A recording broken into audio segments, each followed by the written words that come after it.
We can please be seated now. Thank you.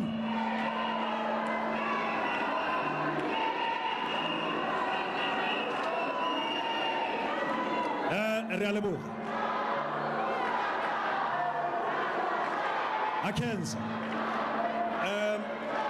please let us be seated.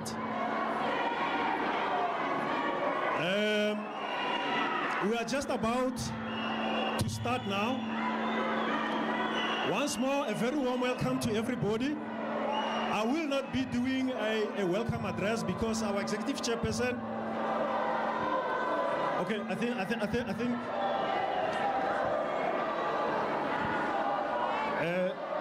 Someone from technical department, I'm told that my mic is not audible enough. Can you please come assist?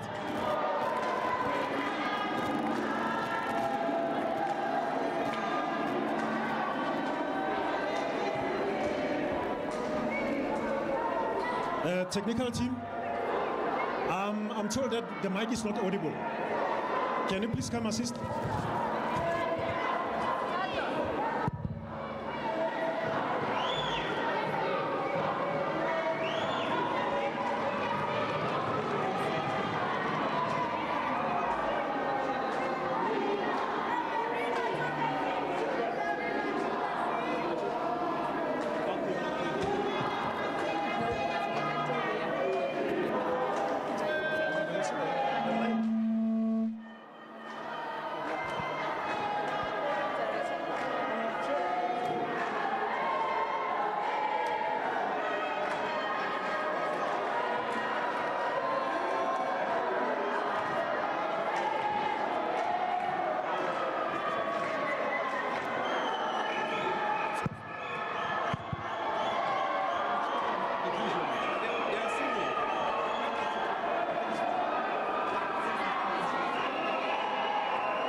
We are going to start now.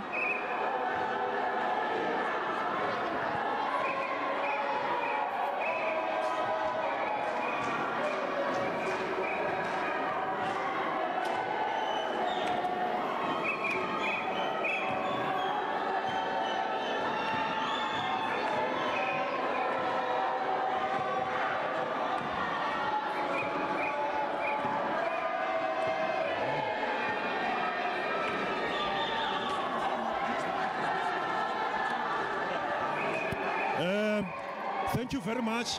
Let's be seated now for the house rules. I'm going to ask the leaders. I'm going to ask the leaders to please assist our members to take the seats. So I'm putting it squarely on the leaders now.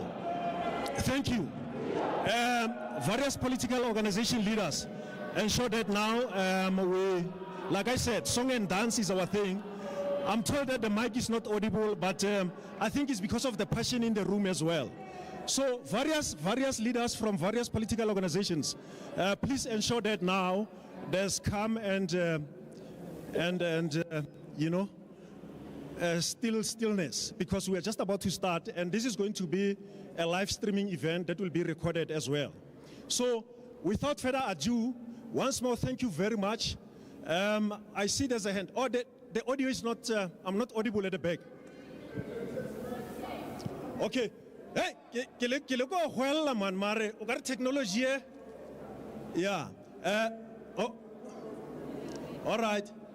Let me do this. Okay. You know, this is not an ivory tower. For now, so that we can observe the house rules.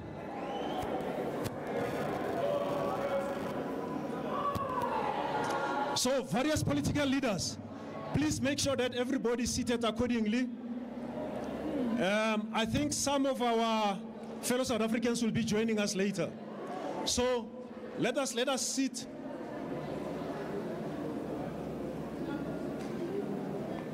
Me? Yes. Yeah, no, I'm trying my level best. Yeah.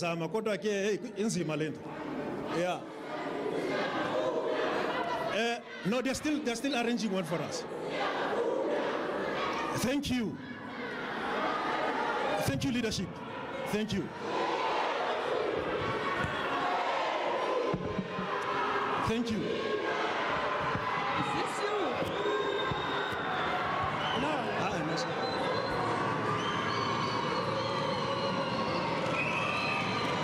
Thank you.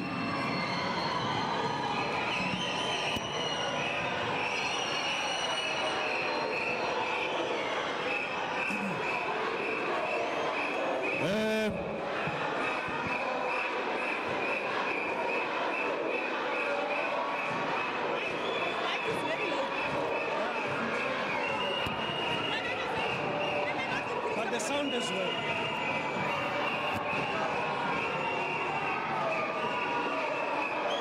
Hi. Other speakers, because we are really struggling to hear you. Yeah, maybe it's the venue, but again the sound as well because the mic. Yeah. Oh, okay. Oh, fine. Thanks.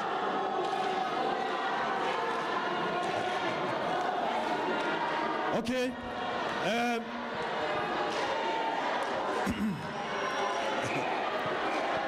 Hey.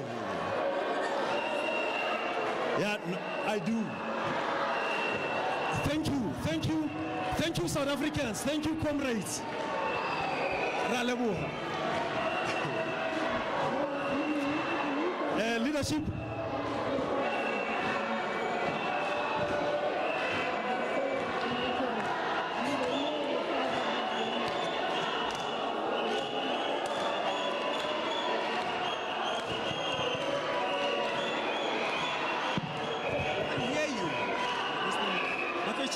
Oh, okay. It's not that we're disrespecting you. We just can't hear the instruction. Yeah. So we need a sign. So maybe when you go up there and you put a fist, you must come down. Okay, and take seats. Yeah. So that we can, because we can't hear at all. At all. Yeah. No, let me.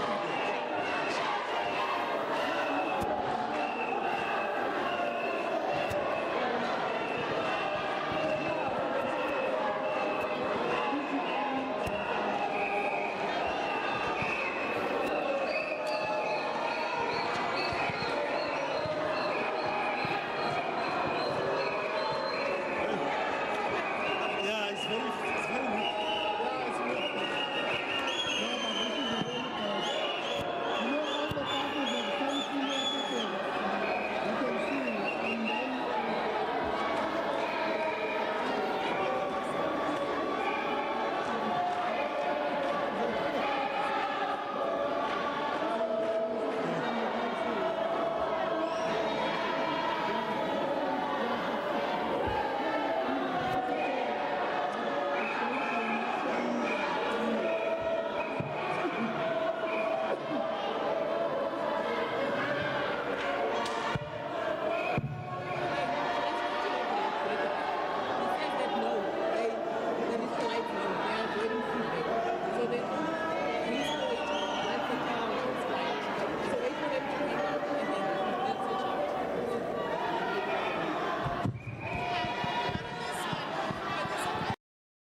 Let you down. That's why I never said the loudspeakers. Without further ado.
Can you please be seated so that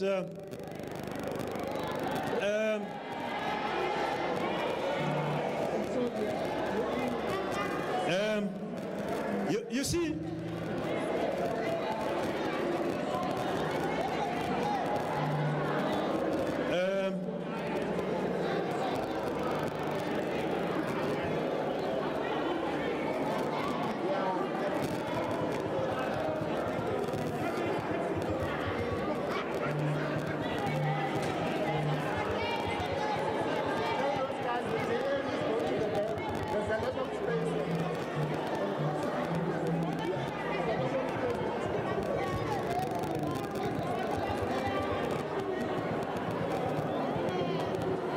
Let's be seated accordingly, please.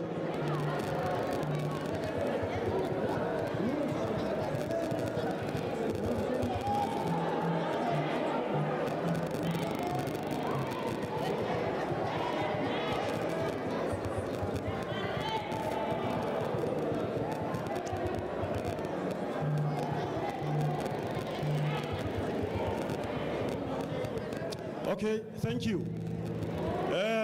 The ambulance is parked outside. We've got safety and security officers on site.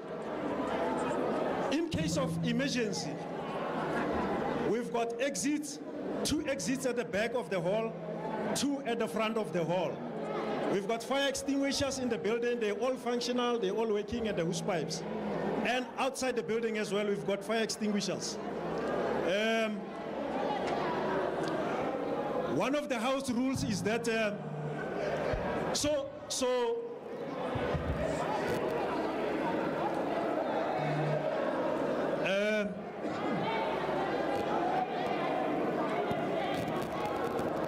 trust me, there's plenty of seats in this facility.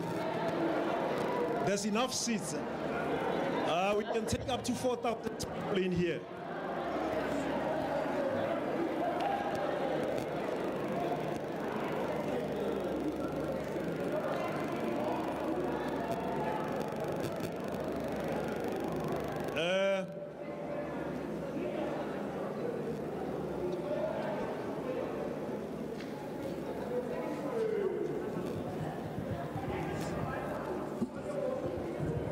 Thank you. I think I want to touch on the exit points. We've got 2 at the back. In case of emergency. I'm gonna look at you. I get only one lawyer, that they are gonna get with you.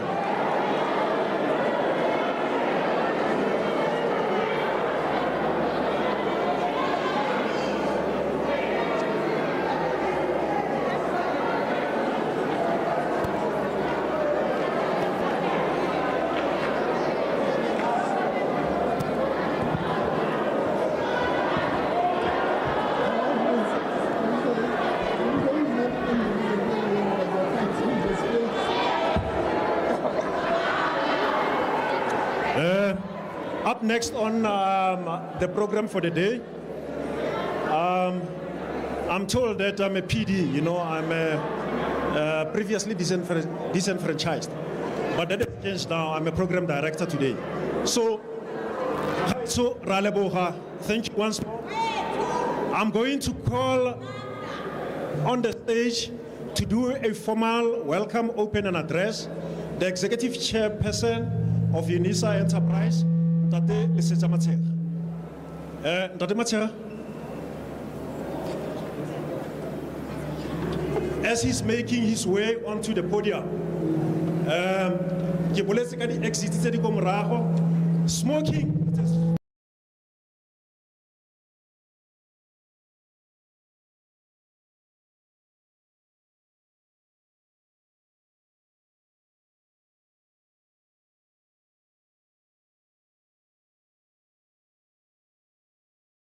points.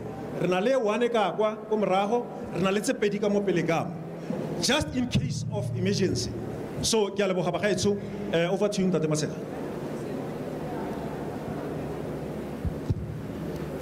Thank you, Program Director. Good afternoon, ladies and gentlemen. Dumelang. Sanbonani. Awusheni. Molweni. Inda. As we meet today for the Unisa 2024 elections debate, both physically and virtually, I want to extend a heartfelt welcome to each and every one of you. Allow me to recognize representatives of various political parties, members of the Unisa academic community, various media houses, and most importantly, you, the audience.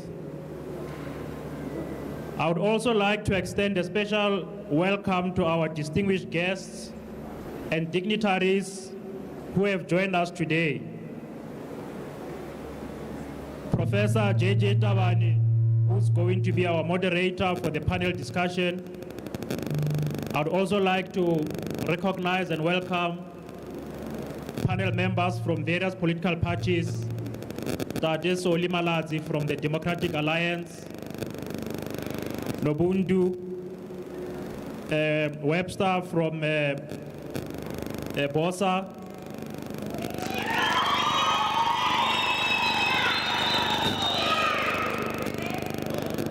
Sisim Maklengi Bengu Mutsiri from the African National Congress.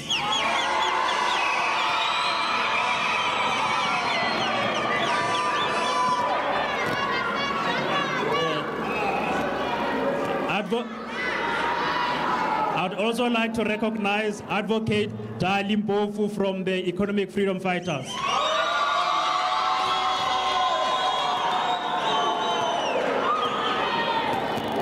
And lastly, I'd like to recognize Vuyiswa Ramokupa from Rise Mzansi.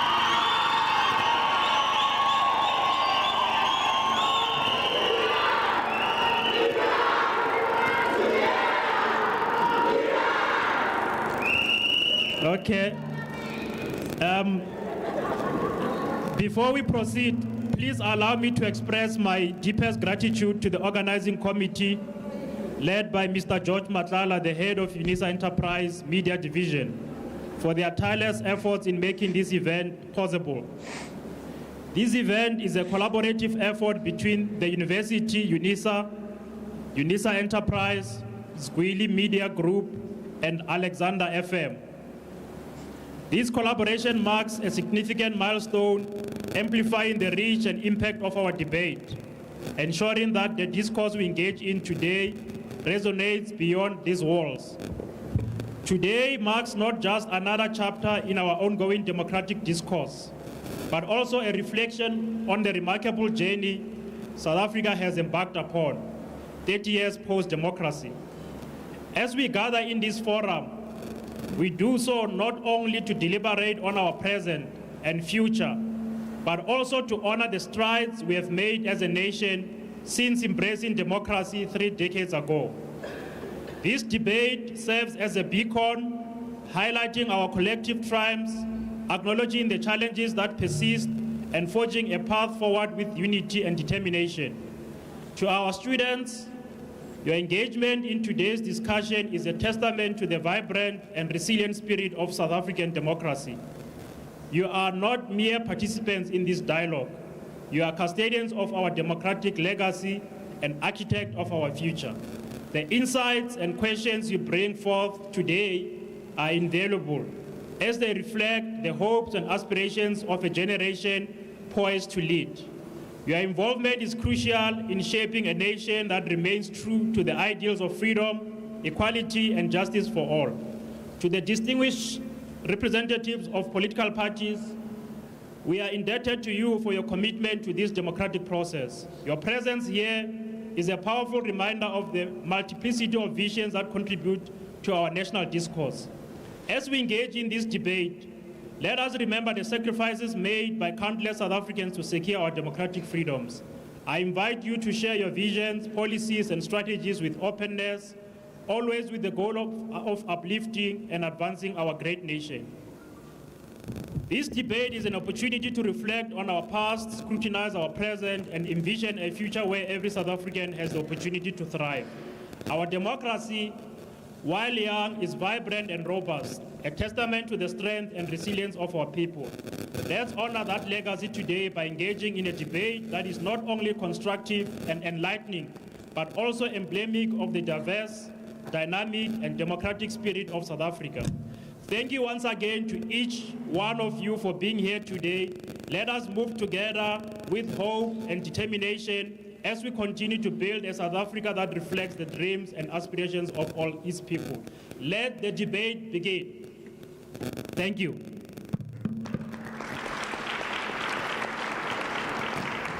Thank you very much, Ntate Matshekga. Professor JJ Tabane, that time has come. Let's speak power to the truth, or let's speak truth to the power. You know, TikTok is messing us around, eh? So, bagaetsho, ke le beya mo diatleng tsa di-panel members tsa rona from our various political organizations and the crucial conversations that will be unfolding as conducted and led by Professor JJ Tabane. Over to you, sir. Thank you very much and for your welcome. This podium is, I think, is blocking the advocate. Can we remove it? Thank you. All right, today's theme is about 30 years of democracy. We are going to be reflecting on what this 30 years has meant for us. This is just not only for the panel, but also for the audience members. I understand that, of course, that reflection is happening a few days before a general election, so of course, we'll also touch on what is the future. No point in talking about 30 years and not talking about the 30 years ahead. So we're going to have a combination of the two things, but because we're at the university, I expect that we will ensure that we engage intellectually, give each other a chance. I'm sure you won't agree with everything that's being said, but we cannot have a situation where people are being booed to a point where we can't hear them. You know, if you jeer somebody, it's fine, but you can't jeer for 15 minutes, so at the point where we can't hear somebody. Same, if an audience member is speaking, you don't agree with them, that's fine.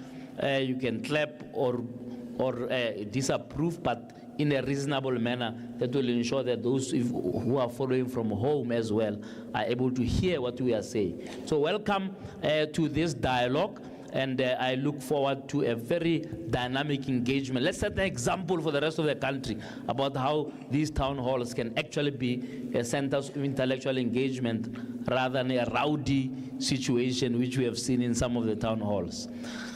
Well, I have to try. We'll see whether it will work out in that way. Panelists, you are free to have a healthy interruption, but give each other a chance to speak. I'm going to start giving you all basically a chance at an opening remark, right? And I know that all of you are fired up. It's elections. You can speak for an hour by yourself, but unfortunately it's a dialogue. So I'll have to interrupt you if you go on too long. Try to keep your general inputs to 3 minutes at a time and not speak perpetually so that the other panelists can engage. A big panel like this is often difficult to manage if people speak too long. You are not in a rally, right? You are in a dialogue, which means that you speak, you allow others to speak and engage your views. Let me start with you, Mahlenge Bengu Mutiru from the ANC. 30 years of democracy, there's always, if you look at since the Tintswalo speech of the president in February, what you can call a contested narrative about how do you capture the moment. One can say it's unfortunate that 30 years of democracy is celebrated in the context of an election. An election is a period of renewal. Others say continue, others say change. But how do we reflect on these 30 years honestly about what we have achieved as a nation and what we failed to achieve as a nation? So give me, in your own view and succinctly, 2 or 3 highlights. I know you have maybe 100 highlights in your view, but I just want 2 or 3 that best represents, in your view, the ANC's view of the last 30 years, and then give me 2 or 3 lowlights while you are at it. What did you get wrong, right? So what did you get right? What did you get wrong? what did we do well as a nation? What did we fail at as a nation? Give me just that as an introductory remark. I'll then go around the panel and get the others to also give me their view. And in the process, they can also respond to what you have said. I don't mind, as long as we can just get the debate going and do this overall reflection. Over to you, Mahlenge. Thank you very much, and good afternoon to everyone. Good afternoon to my fellow panelists. The ANC wishes to point out a few of the following achievements that have been recorded from 300 years of colonialism to the 30 years of democracy, and some of the work that has been done. We consider South Africa to be a stable country that has a constitutional democracy that is anchored on a constitution, a sound constitution, and a Bill of Rights. So the challenge of establishing constitutional democracy and the achievement in that regard cannot be denied. And there's a lot that we can say about that, but I'm going to just keep it succinct. The second, related to that, is the challenge of ongoing political transformation and institution building. 30 years on, the 30 years of democracy report points to institutions of governance are sound, where they waffle, they get brought into line. You could look at the judiciary, you could look at all the three spheres and organs of the state and the doctrine of the separation of powers in full force. There is no evidence that we don't have an independent judiciary in South Africa and that we don't have an independent executive and the legislative branch of the state. So the institution building, the next challenge is making sure that there's democratic consolidation. The third aspect is the provision of basic services to our people. From an era where services were available to a select few, stretching those services to serve the entire population, the entire demographic in the population, from water, from energy itself, and all the way to providing for universal health care, which is why we continue to advance the legislation of the National Health Insurance, as well as all other transformation legislations, because the work of continuing to provide basic services, particularly to those that continue to be robbed of equality, economic and social inclusion, continues to be a dream that must not be deferred. That is why we are fighting this election, and we believe that we are going to win. If I may then turn to a number of other things by way of the laws. But I would be remiss if I don't talk about the fact that the ANC today in 2024 enjoys the status, a small country on the southern tip of Africa, enjoys the status of being a major geopolitical force in terms of the work we've done in the international community. Those some of the things that stand out about the work of the African National Congress-led government. Much more still needs to be done. I qualify. And I now turn to what we consider to have been the challenges, persisting, stubborn challenges, intractable ones, one of which is ongoing inequality. Part of that inequality continues to defer the promise of freedom for some in our country, and particularly the historically oppressed majority. The fact that we continue to have two worlds in many parts of the country, and I would state particularly in the Western Cape, suggests that the dream of realizing practical equality is something that needs to be attended to in an accelerated pace.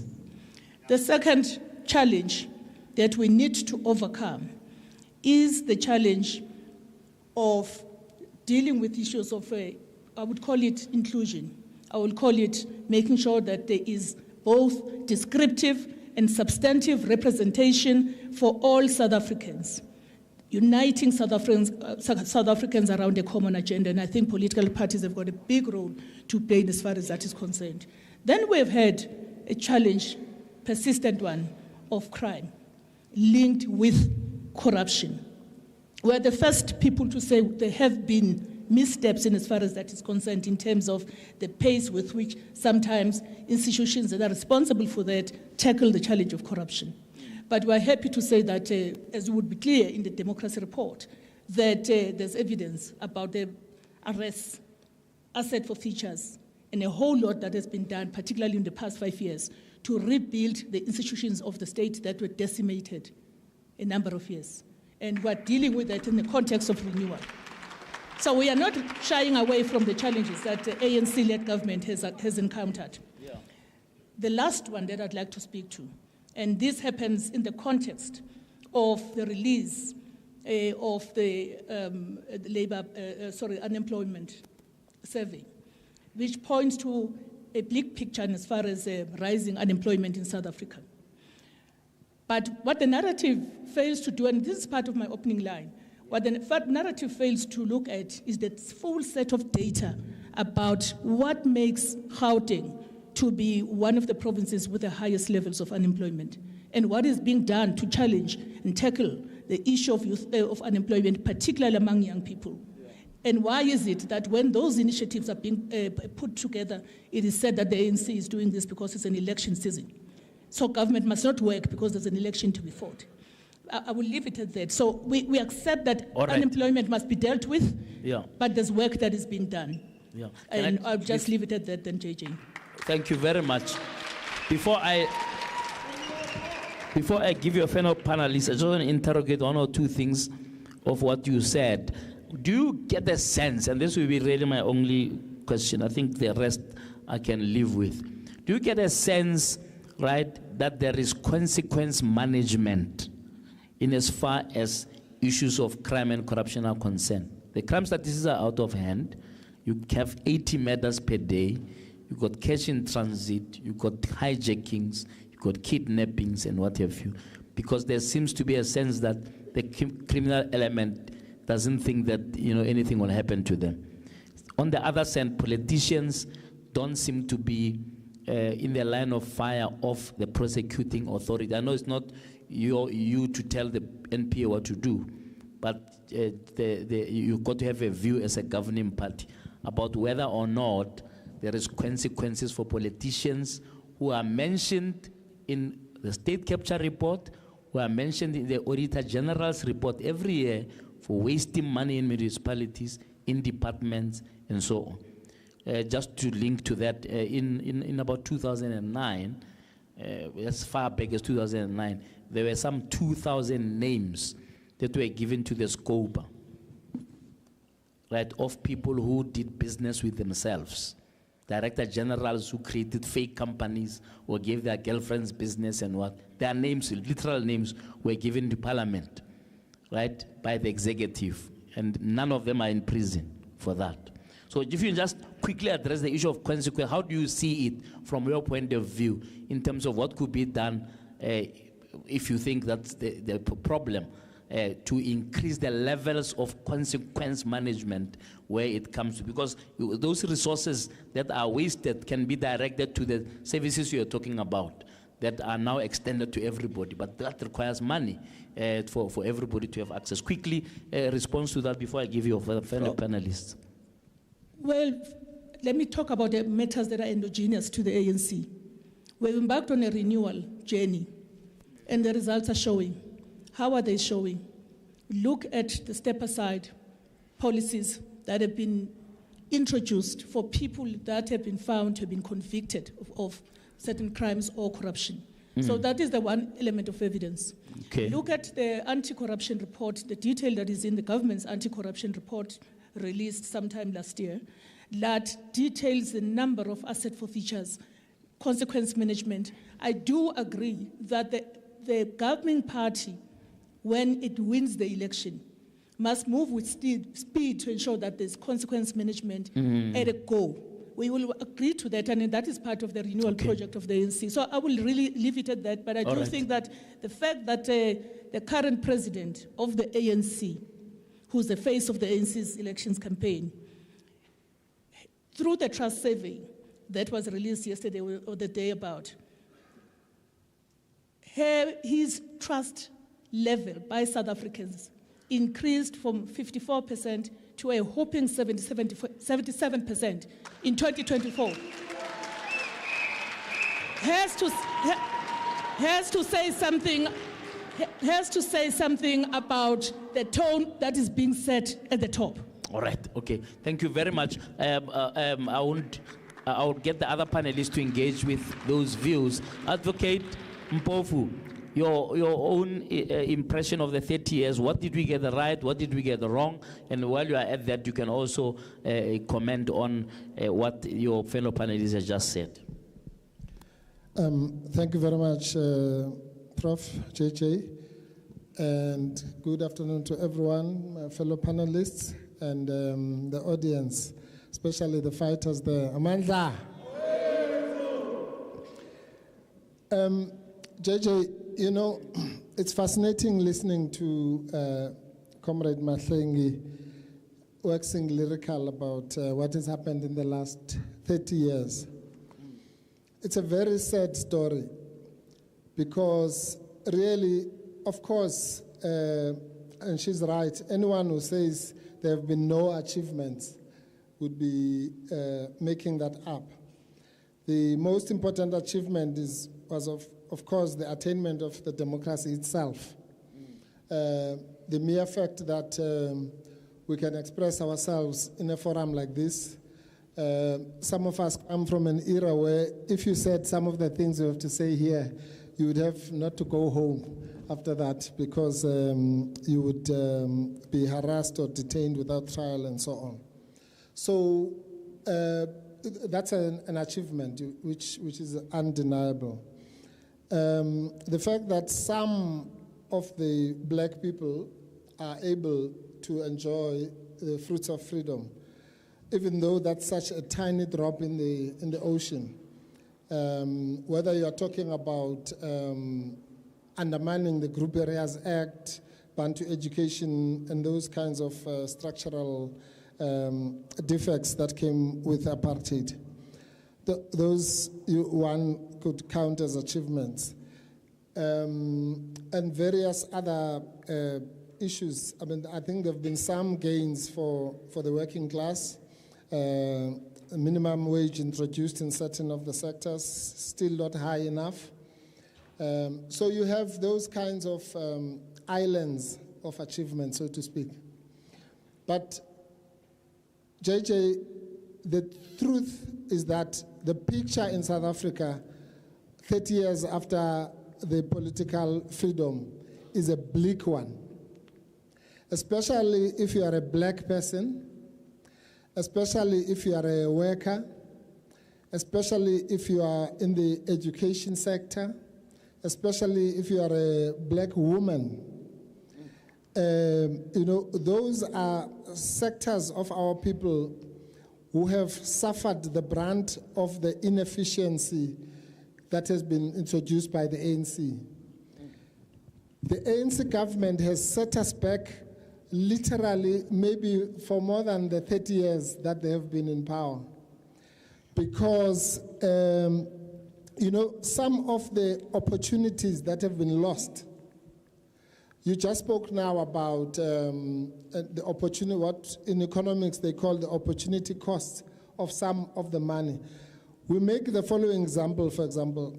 If they, instead of giving people 350 and the free, so-called free houses, which falls apart after a few years and all that, just imagine if in 1994 we had introduced free education. Where would we be now as a country? You know, instead of thinking about handouts and so on, if we had empowered our people then, we would now be having at least 2 generations of South Africans who are able to rebuild the country and do the things that Mahlengi is talking about. So it doesn't really matter which indicator you can look at. Unemployment, the picture is bleak. Education, the picture is bleak. Crime, the picture is bleak. Corruption, the picture is bleak. Health, the picture is bleak. You name it, whichever sector affects you the most, you must know that it has gone down very drastically.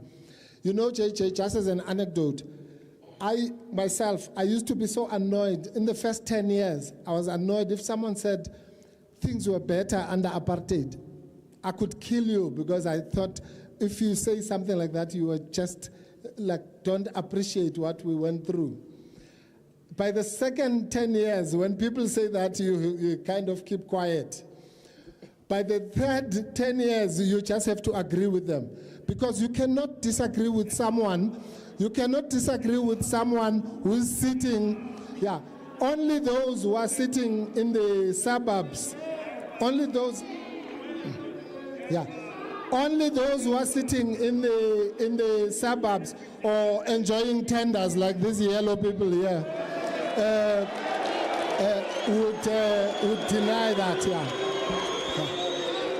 Any South African, thank you.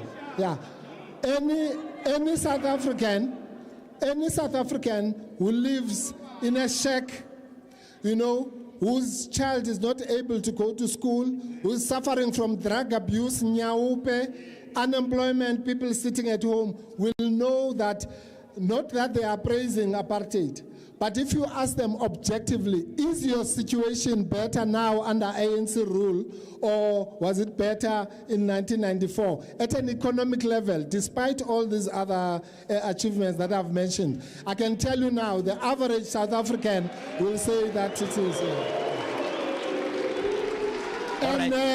Just one point. Relax. No, so the last point I want to make, JJ, the last point is that our people are not fools. That's one thing. Our people might be poor, they might be hungry, they might be uneducated, but they are not fools. That is why the ANC is going to lose on the 29th of May 2021. All right, advocate.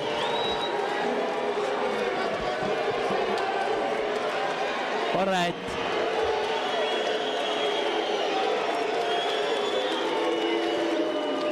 Okay, I see it's heating up now. Advocate, are you saying that the... Sorry.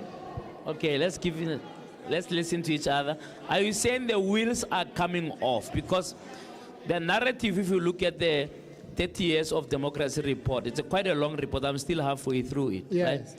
It gives you a sense of foundation, right? It doesn't give you a sense of a destination. It gives you a sense of foundation. It says in 1994, 3 people had electricity, now 30 have electricity. 98% have electricity. 2 million people. Okay, let's listen to each other, man. Don't only be excited about when you are praised. You must also listen to criticism, right? They are saying 98% of this country has water.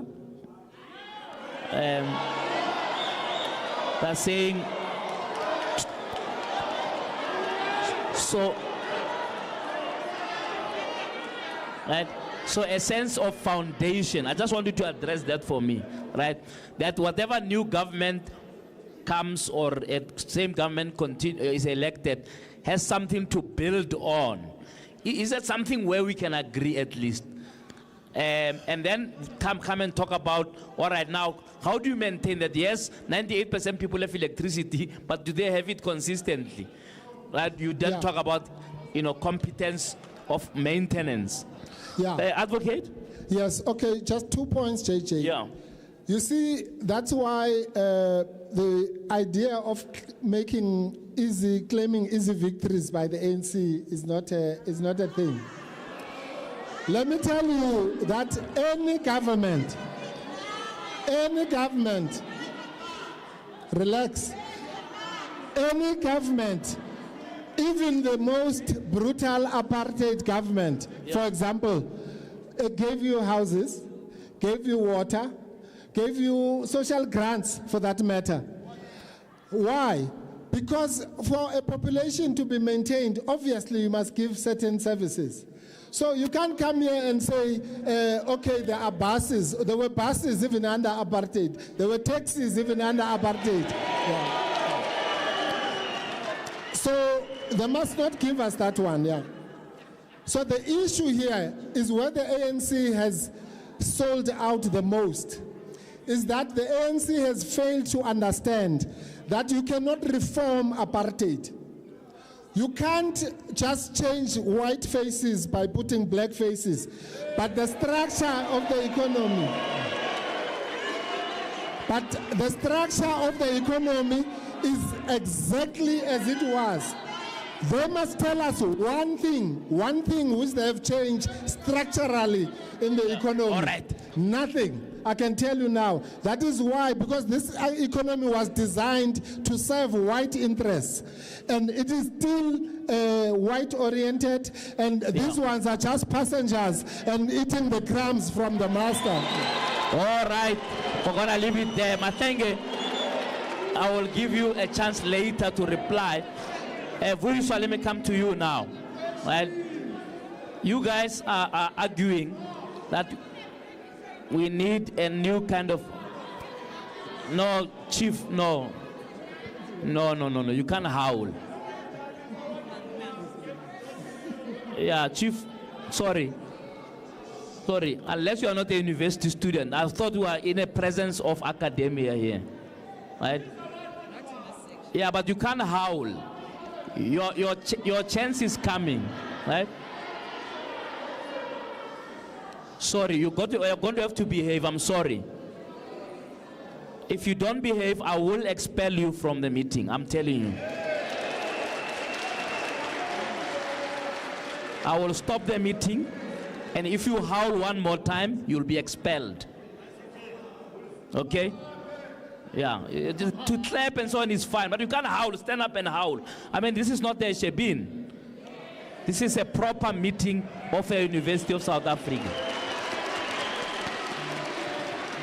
I will set one example with a howler, just one, if you do it again. Vuiswa, you guys are talking about a new kind of politics. Can you give me a sense? I know that you've just started and whatever else, but give me a sense of the 30 years from your perspective. What's your analysis about what we have gotten right? Right? Because it's important that as we criticize, we also point out this one is in place, that one is not in place. Because if you do a wrong diagnosis, even if you come to power, you're going to mess up even more. Give me that sense. 3 highlights, 1 or 2 lowlights. Thank you, JJ, and good afternoon to everybody and to the panelists. I think just as an opening, we must remind ourselves that apartheid was an actual crime against humanity. That cannot be the benchmark upon which we measure our progress and clap for ourselves because we are better than a government that gave us a crime against humanity. So I just want to start there. Apartheid is not the benchmark. It was the absolute opposite of what we would ever want. Okay? Yeah. So as a starting point, I think, to be fair, I want to reiterate some of the points that Mematlengi has made.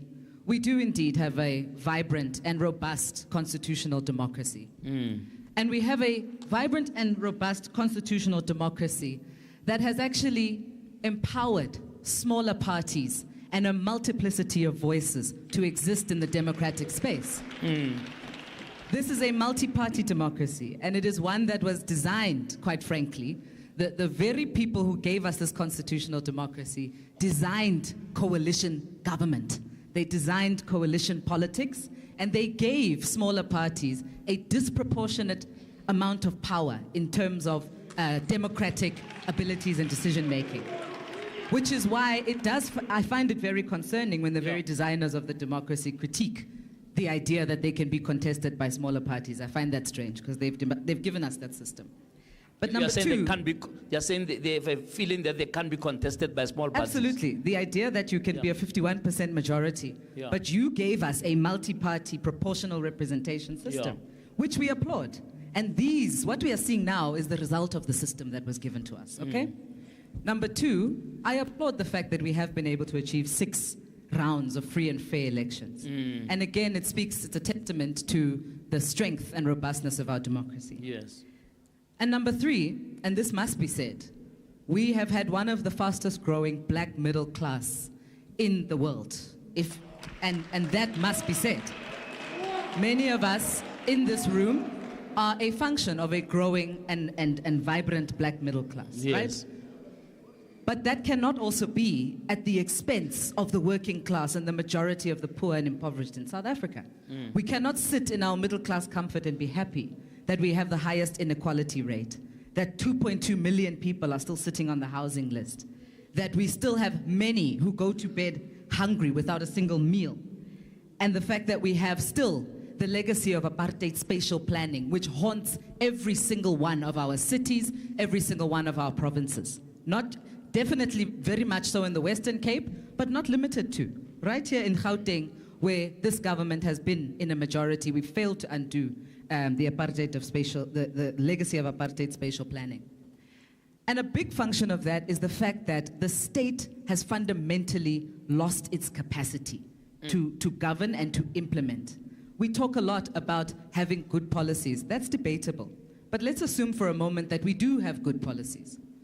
What worth is a policy that cannot be implemented or that does not get implemented?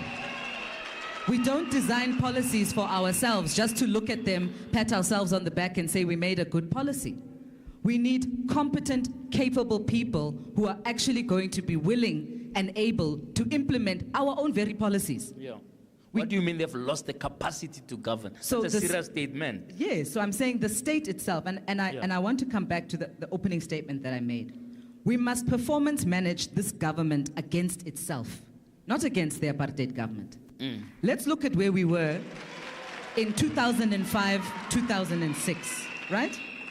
2005, 2006, 5%, 5.3% Growth, economic growth rate. Same government, same country, same people. Today we are at less than 1%, basically no growth. Yeah. 2008, manufacturing industry is 16% to GDP. Today we are lower. And then we marvel at why we have a high unemployment rate, okay? 2005, 23% of the population is unemployed. That we were outraged at that point. Today, we are patting ourselves on the back because we have 32% expanded to 40%. 2 out of 3 young people are sitting at home, and we are sitting here having a conversation about progress.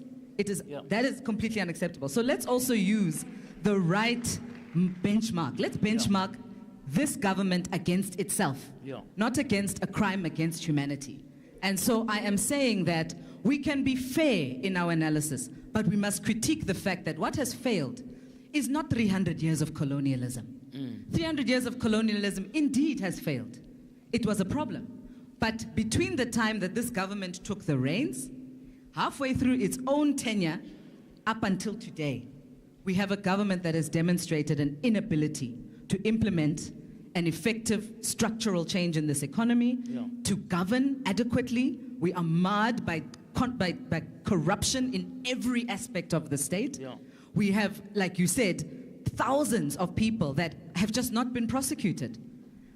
This government clearly has demonstrated that it is unwilling and unable to govern. For you, is that the overall dominant narrative of looking at the 30 years? I'm saying that the capacity, as I said, it's a leadership issue. Yeah. Let's not point at the sky and say, hey, there's forces that come from other places. Yeah. The people who are in the kitchen cannot cook. Yeah. This is why we are not producing anything. All right. Thank you, Voice. Nobantu, please weigh in over there. 30 years, you don't have a mic. Please pass. Mateng, if you have a microphone there, that's idle. Implement something and pass it on to Nobantu there. All right, Nobantu, thank you. Nobantu? We're taking vitamins. Give me some highlights in your view.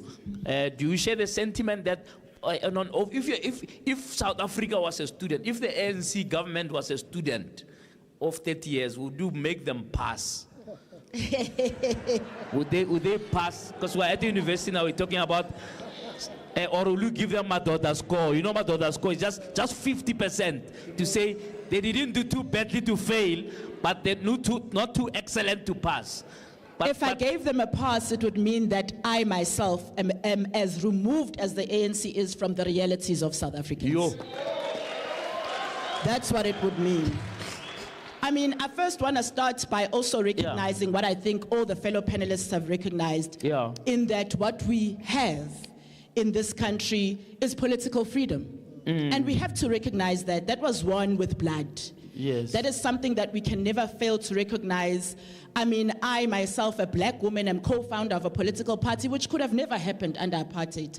And those are the gains of democracy. Yeah. We are able, as Vuiswa said, to participate in a democratic dispensation in the way that we are. And we've got to recognize that. Yeah. I also want to recognize what Sis Mahlengi said, in that our place in the international community, being readmitted to the international community of nations, being able to participate and be recognized as we have been in the international community is significant. You know, there are gains that we have economically because of that. There are gains that we have politically because of that. And so we have to recognize that.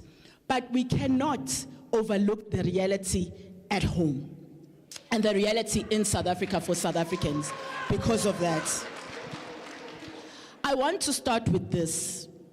We still in South Africa today live in multiple realities. And that is the most significant, for me, lowlights of these 30 years. I was in Nigeria when there was a man that asked me, you know, I often come across South Africans that have diverse accents, and I notice your accent is a little bit more English. Why is that? Where were you schooled?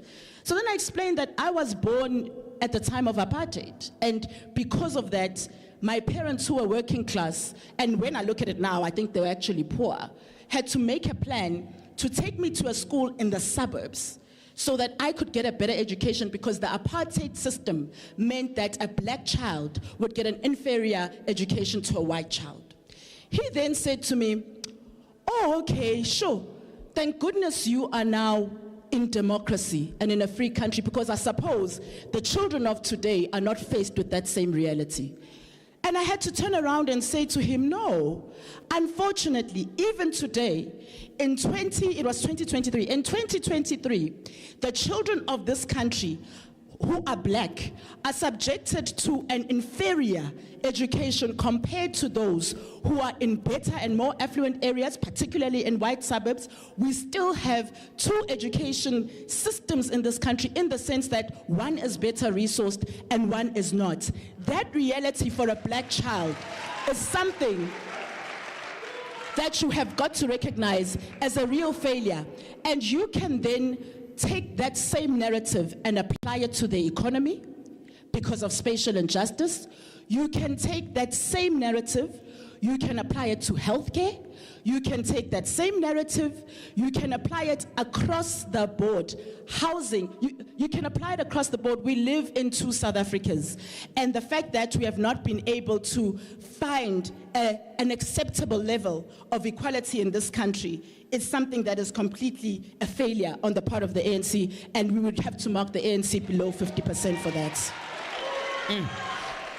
I want to then say, for me, the biggest lowlight, and perhaps the reason we find ourselves in this situation, has got to be corruption in this country, as driven by the ANC government. Today, you have people in the ANC, and maybe let me say corruption and the lack of consequence for corruption. In fact, in the ANC, if you are corrupt, you get rewarded versus being demoted.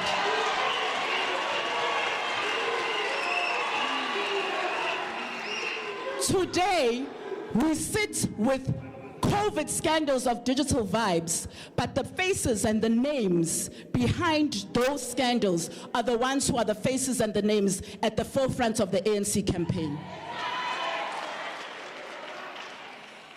The ANC's entitlement, what will be the downfall of the ANC in this election and in the future of this country is their sense of entitlement to leadership and to governance, even when they continue to fail this country, and their lack of an ability to recognize that you have failed the people of this country. And it's not just about statistics. It's not just about us talking about the fact that more than half of the people in this country live below the poverty line. It's not about us talking about the fact that more than 50% of the water in every household is not safe for people to drink. We're not just talking statistics here. We're talking people's lives, people who cry and kill themselves because of the reality in this country. And the ANC's failure to recognize their own failures is what is going to be their downfall. Because if you cannot recognize that you failed the people of this country, you cannot do better for the people of this country.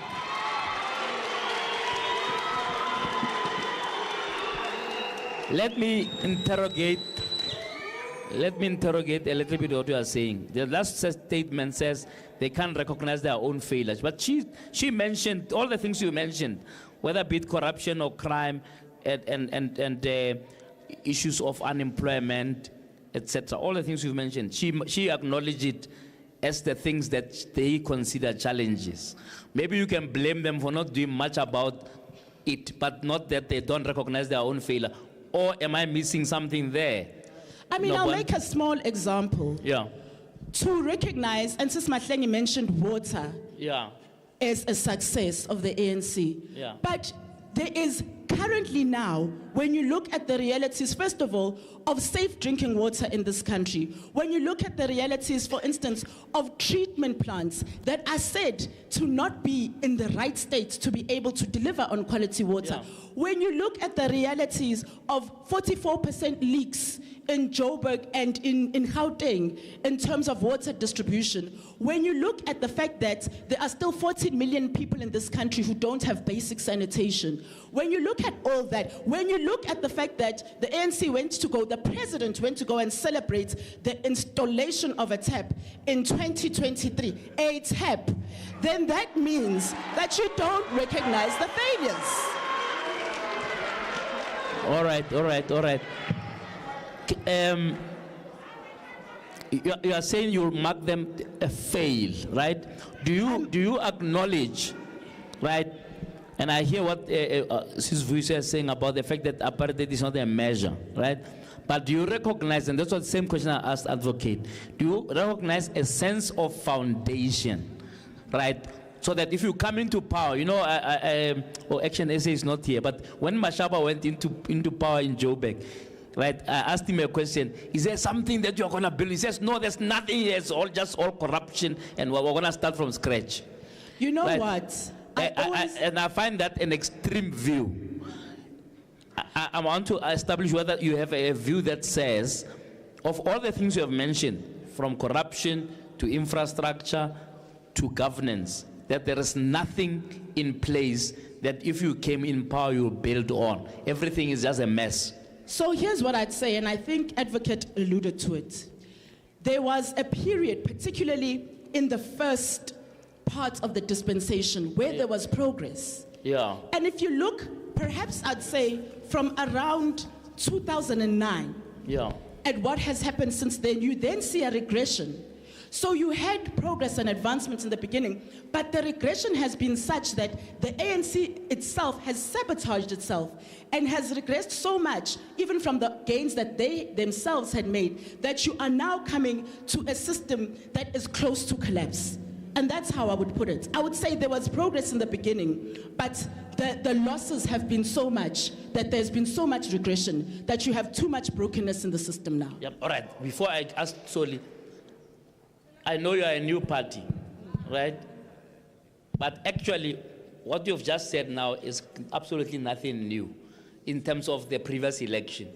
The whole frenzy you're talking was exactly like that in 2019. Why do you think, right, that or maybe do you think that people are not responding to your message, which is not new? Just a message that all the parties said in 2019. In 2019, we thought this is it, this is Armageddon, they're out. And then they still came out 57% of the population with the DA number 2, EFF number 3. And there are a lot of people, not the polls, but other people are suspecting we're going to have that same outcome. Just to address that part in terms of the resonance of your message vis-a-vis what the ANC may say. Yes, we are not perfect, but we have put something better than what you used to experience in 1970. So here's what I would say. I would say in Yeah. 2019, we had the lowest voter turnout.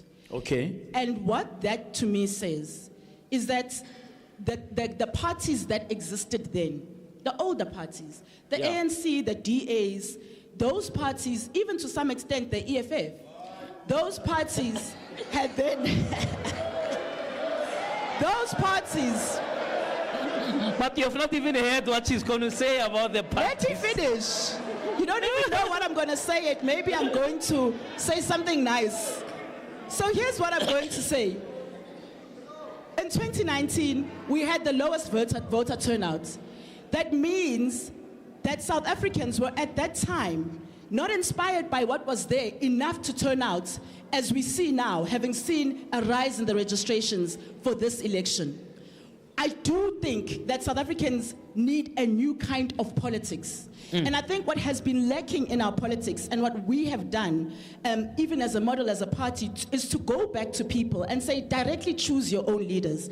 Don't wait for a party to say, here are the people in our structures that we're giving you. You as a community directly nominate your own leaders. And I think that is what has been missing. I think that is what has been missing. And So you it's can't going to be a say different it election. existed then. It's a different election. All right. It's a different election. Thank you. Soli, the DA's conception, you've been an official opposition for a while? Or the DA's in the house? Oh, okay. I thought you were on your own, man. I was going to finish you, just you and me. But now you've got an army waiting to defend you. The DA's perception, you've been an official opposition for a while now, maybe 20 years, right? How do you assess the state of South Africa? 3 big highlights, 2 lowlights. Thanks very much, JJ, and greetings to all the fellow panelist members and the audience. Look, I think in fairness, it is important to recognize that, democracy on its own is a major achievement, and it's something to be celebrated. And that came with a very powerful constitution that is celebrated worldwide. And that has created the foundation, for instance, to have a strong judiciary, which in my view is one of the shining lights of our years of democracy, because it has ensured that the protection of everyone's rights is upheld to the largest degree. Even where government has encroached on those rights, the judiciary has been the last, fighting bloc. And I think the level of political tolerance that we see here, it's something to be celebrated, because given our journey in other parts of the world, it would have been different.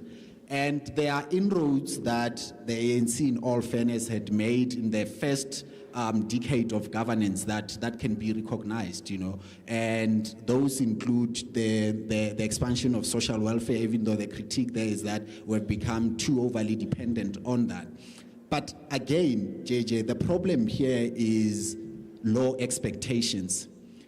And as a country, and I think the ANC's legacy of low expectations from the public and also from the ANC itself, in terms of what is the barometer of success, what is the barometer of progress. Every government has a constitutional duty to make sure that it provides for the fulfillment of the basic rights of all citizens of the country. So the mere provision of water is not an extraordinary achievement. It is a constitutional obligation on the government to do that. So it's not an extraordinary achievement of the ANC, because any government is actually forced to do that by law, right? So what we have seen is that there's been a legacy of under-delivery.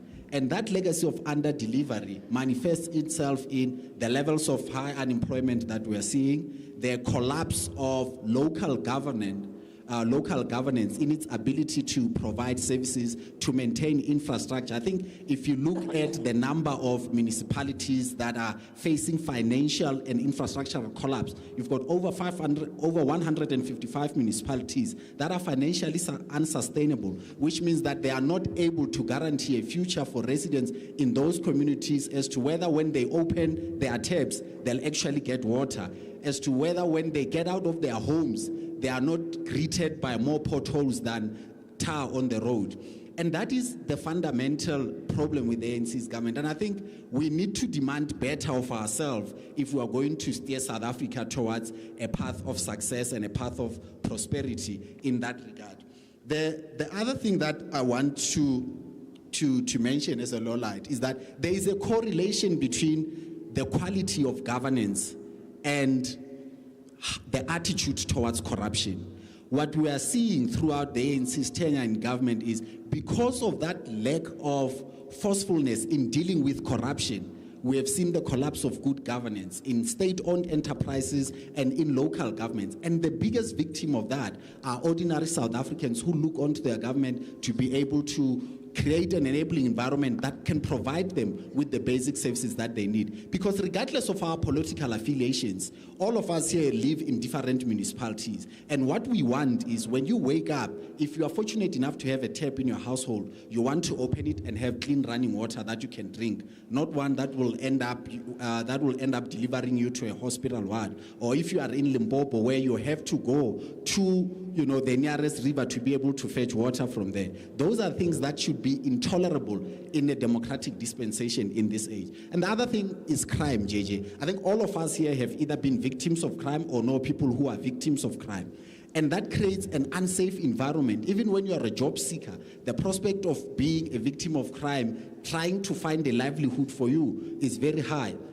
And the correlation in there is we are not dedicating the resources where they should be going. When you look in terms of the structure of SEPs, the amount of monies that are being spent on remuneration of major generals and lieutenants, which is the most highest hierarchy in the South African police service, and juxtapose that with what is needed in terms of boots on the ground to make sure that we've got visible policing, to make sure that detectives are not scraping over 80 dockets with one detective in order to make sure that through the criminal justice system, we can get convictions. And if we are able to dedicate those resources in there, these bottlenecks will be cleared so that all of us, those of us who don't have VIP protection, can feel safe on the streets. And we can live in an environment that assures us that we are first and foremost safe to be able to face life and pursue the opportunities that we want. So in your view, are the wheels coming off?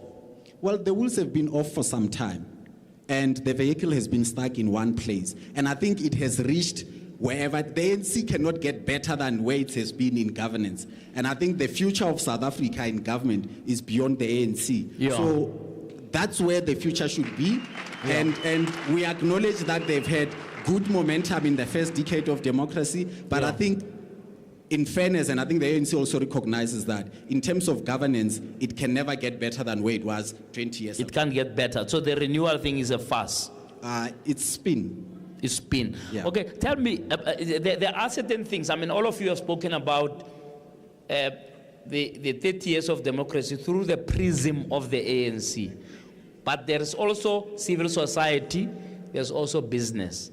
There are also certain things that bind us together, right? That will not matter which government will come in place. Sure. I'm sure you hear where I'm going now. Sure. If the wheels are coming off, are they coming off to a point where you can call on people to ban the flag if they're unhappy? I'm glad you went there. I'm glad you went there. And let's just start with it. And you and I know the power of language and what metaphor means. And there's no one who has called for anyone to bear the flag here. There was a depiction of a burning flag. On television that's watched by millions of people. But let's correct that. It wasn't calling... You banned the flag on TV. JJ, you are learned enough to know what metaphor is. So let's not mislead. Yes, I am. Let's not mislead. So why do you use a metaphor of burning the flag? Let's not mislead. All right, let's listen to him. Yeah, why do you use a metaphor of burning the flag? Let's not mislead. You burn the flag on TV. Yeah, give me the opportunity to deal with your question. There is no one who can disagree with the sentiment that when you look at statistics about unemployment, right? When you look at statistics around crime, you said yourself there, 80 murders a day in a democratic society. Yeah. Over 81% of grade 4 learners in this country cannot read and write for meaning, right? When you look at the quality, when you look at the quality. All right, guys. Okay, just go to the point of why you think it was correct to depict the flag as burning. Yeah, I'm getting there. No, but you are making a long speech. I just want you to say, is the DA still standing on the burning of the flag as a metaphor that's correct? Jay, you are not on a symbol that binds all of us. Yeah, but don't pigeonhole me into a response that you want. Then I must just let you talk alone then. No, but I'm trying to respond to you. So be fair to your own question, because I'm telling you that address us on the flag. Why are you burning the flag? The depiction of the burning flag is a sentiment of the frustration of the collapse that South Africa is going into. And that collapse, it's manifested itself into the state of infrastructure that is unable to provide water in Durban. Durban for the past 3 months hasn't been able to provide water. All right.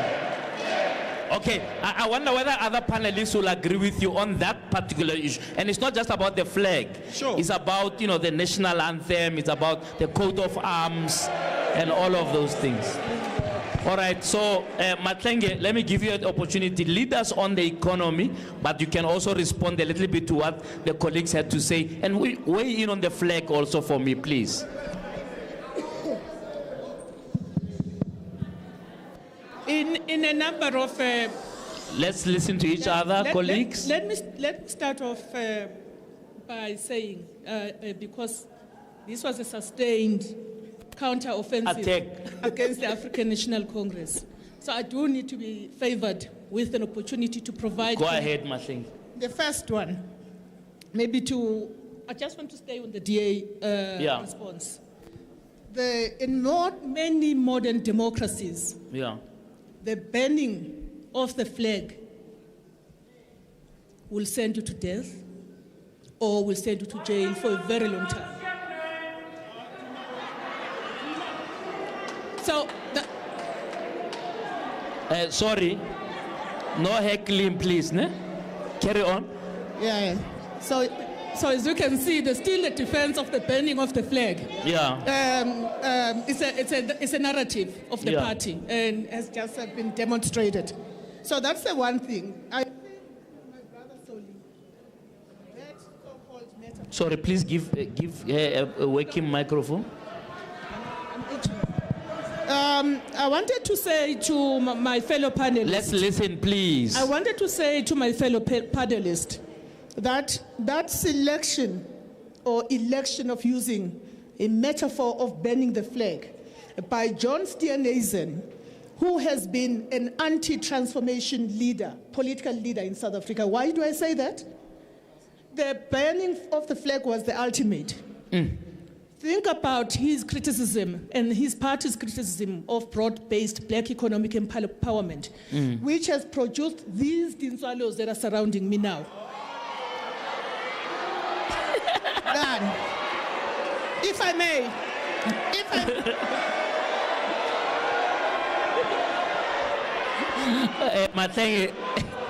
may I continue? They don't want, may I continue? They don't want to be caught in swallow. May I continue? You're protected, Matlenge. Please, let's let her talk.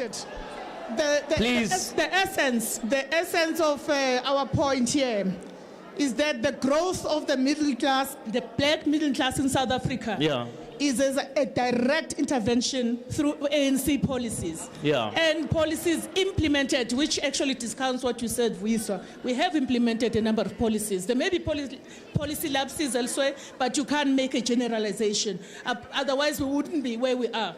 We wouldn't be having young women having access to higher education for the first time in 30 years. To the extent of that, Well, because you came from, maybe you came from a petty bourgeois family.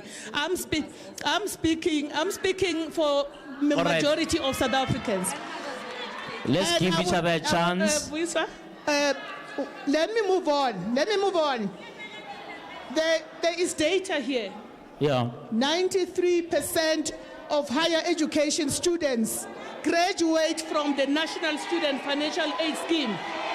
We are happy for you if you went on private education. Secondly, so All right. I'm patient. Very patient. Please, order, please. Let's give each other a chance. Mathenge, round it off for me, please. Yes, well, they are just giving me more time, so it's okay.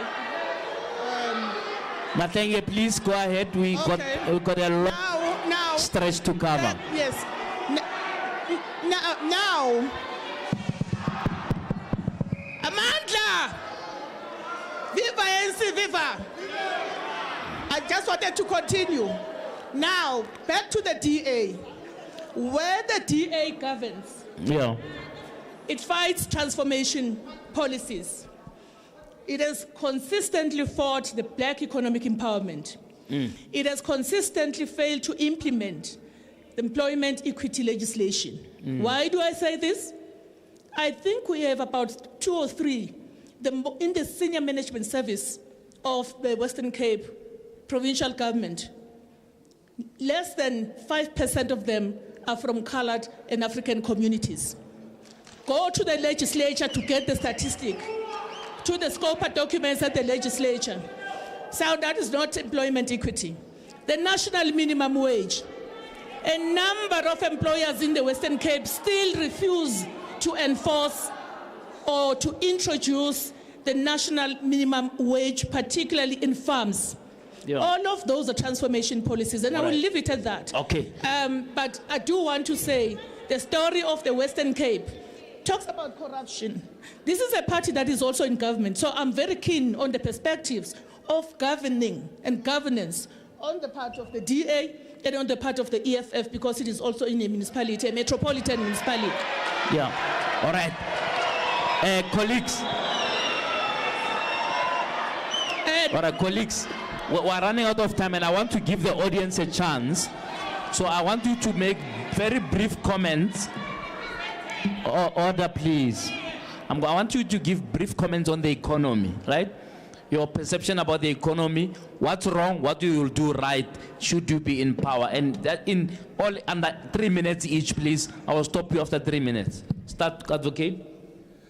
Thank you, JJ. Well, firstly, let me just correct Mathengi. I'm not a Tinswalo. Yeah. And I'll never be, yeah. And it just goes to prove the point, it proves the point I was making earlier, that any government will give you some services. So even the apartheid government, if I was a Tinswalo, then I'm there at Tinswalo, because all my education was done under them. Yeah. Yeah. So now, the real issue is this, and I'm glad we've come to this thing of the economy. That is what the South African crisis is all about. And that is what escapes really, I think, whether it's the thinking capacity or whatever of the African National Congress. Because the struggle for liberation in this country was not for voting. We've all acknowledged that voting has been an achievement, it's a good thing, and so on. But people think that we were struggling for voting. It was never about that. When the ANC was formed in 1912, it was because there was the 1913 Land Act which was coming up, and that, which is the first asset in the economy, the land, was going to be taken away. Right? Now, in the struggle years, we had something what we call the two-stage theory, where we agreed that we have to attain political freedom, yes, but immediately we must then embark on the economic freedom struggle. They've forgotten about that. They think this was the destination. It's like going to Pretoria and then when you are in Midrand, you think you have arrived. That's what they're doing. So it works like this. It's not rocket science. The problem of South Africa is a problem of inequality, racial inequality. Now, racial inequality didn't fall from the sky. It was created over hundreds and hundreds of years by particular systems. So just as it did not fall from the sky, it's not going to disappear. It needs leadership of an organization that is determined to undo that inequality. Not one that thinks that we have arrived now. So landlessness, inequality, racism, those things have gone worse under ANC rule. Racism, because white people have realized that they should never have taken Mandela to jail. If this is what were they fearing from these people? Because they are now in a better off position than before. Our people on a daily basis in the factories, in the schools, everywhere, in the shopping centers are facing racism because white people still feel that they are in power, because they are in power, because we are only there to be they are slaves, and therefore on the economic front the ANC gets 0 out of 10. 0. All right. Nothing. Yeah. Okay. The ANC seems to have failed there. Vuiswa, on the economy, what would you do differently? What would you do different? Because it's one thing to critique what's gone wrong. It's another to come up with an alternative that will work. So the single most important measure of our economic progress is the unemployment rate and the unemployment figures. That is the single figure we should be completely obsessed about as a country. We have, at this point, 69% of South African youth that are unemployed. And as I said earlier, between 32 and 40% of ordinary people unemployed. Now that is the single biggest failure. Which means, what do we need to do to change that? One, we actually need to grow the economy. Somebody sitting in their office printing jobs and saying, I've got a program, here it is, I'm calling it Nasi Spani, and you're going to get a piece job for 5 minutes, is not growing the economy. Those are not sustainable jobs. Those are work opportunities. They are short-term little band-aids for a much bigger structural issue. Nasi Spani is not peace jobs. These are government jobs that were not filled. Am I right? Yeah. We must differentiate. There's this terminology of talking about work opportunities and equating them to actual jobs. Even in Nasi Spani. And when I'm talking about jobs, I'm saying permanent, sustainable, long-term jobs. Not contracts, not you are here for 1 year, you are doing a whatever piece job, not a EPW, no. Jobs, real ones. We are not creating those things.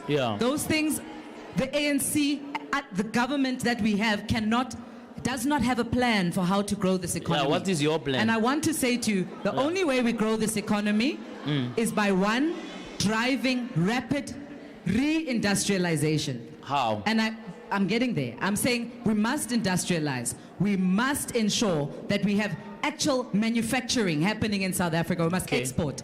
We do that by attracting investment. We do that by ensuring that small businesses and entrepreneurs actually have capital, that they can grow their businesses. We have a lot of black business people and entrepreneurs in this country that don't receive adequate financial support.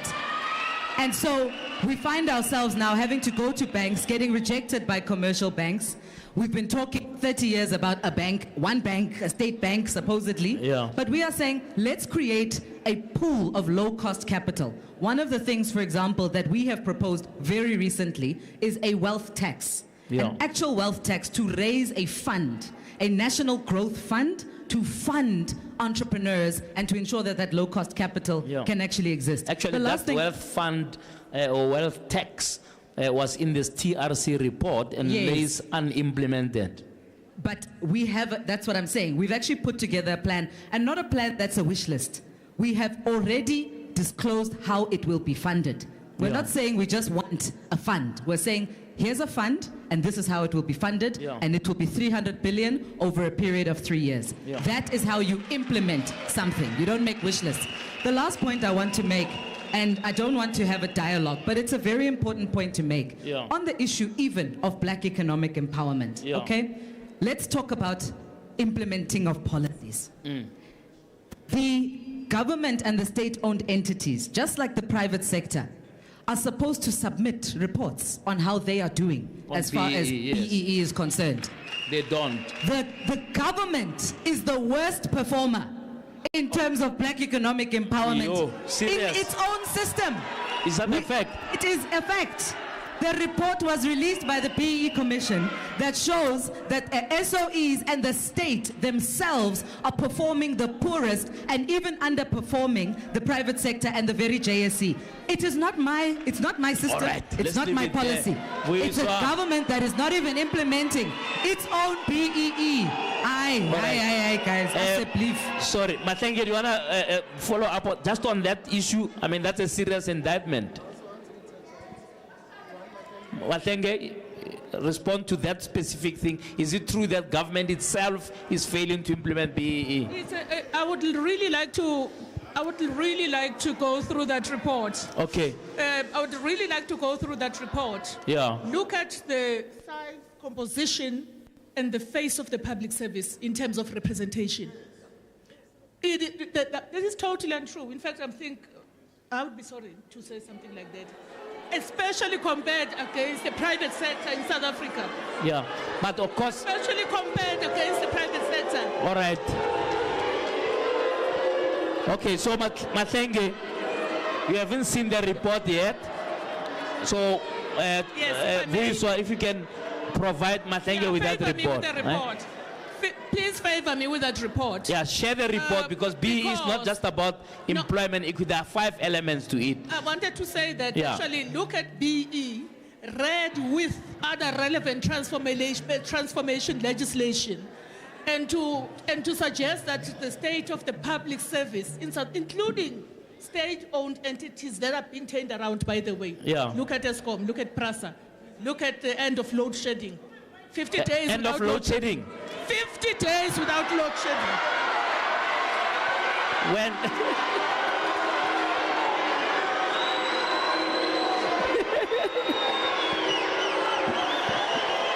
Advocate, quick interjection before I go to Nobantu. Advocate. All right. Order. Okay, comrades.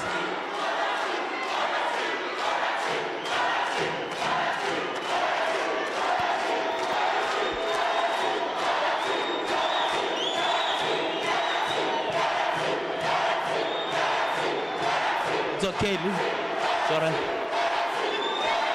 Advocate, quick interjection. All right. Quick interjection. No.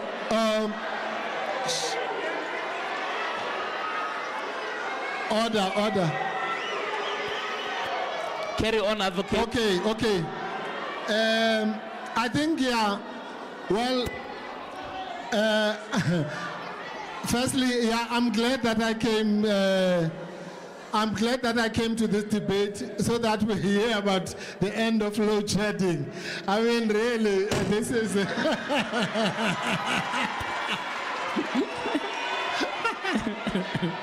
All right.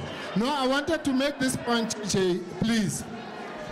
That maybe, Mathenge says that everyone is like ganging up on her because they are in power. But I just had a feeling that actually I'm the one who's being ganged up upon, because all these parties sitting here are capitalist parties. And but the real issue And that's why I'm annoyed a little bit. What Vuiswa is saying about implementation and so on. Yeah. I think that's the wrong song. Yeah. You cannot implement policies. You can't, as I said, you can't reform this current system, which is a capitalist system, which is based. Racism, landlessness are not coincidences, or joblessness for that matter. Yeah. They are not coincidences, they are direct intended outcomes of this current system. So if you think you can implement certain policies out of, for example, the gap between black and white in South Africa, then you are dreaming. So all of these people, until they realize that you have to fundamentally change the system. and restructure the system itself. All right. Nobantu, your brief on the economy. You guys are promising, okay, fighters, please listen. All right. Nobantu, you guys are promising a job.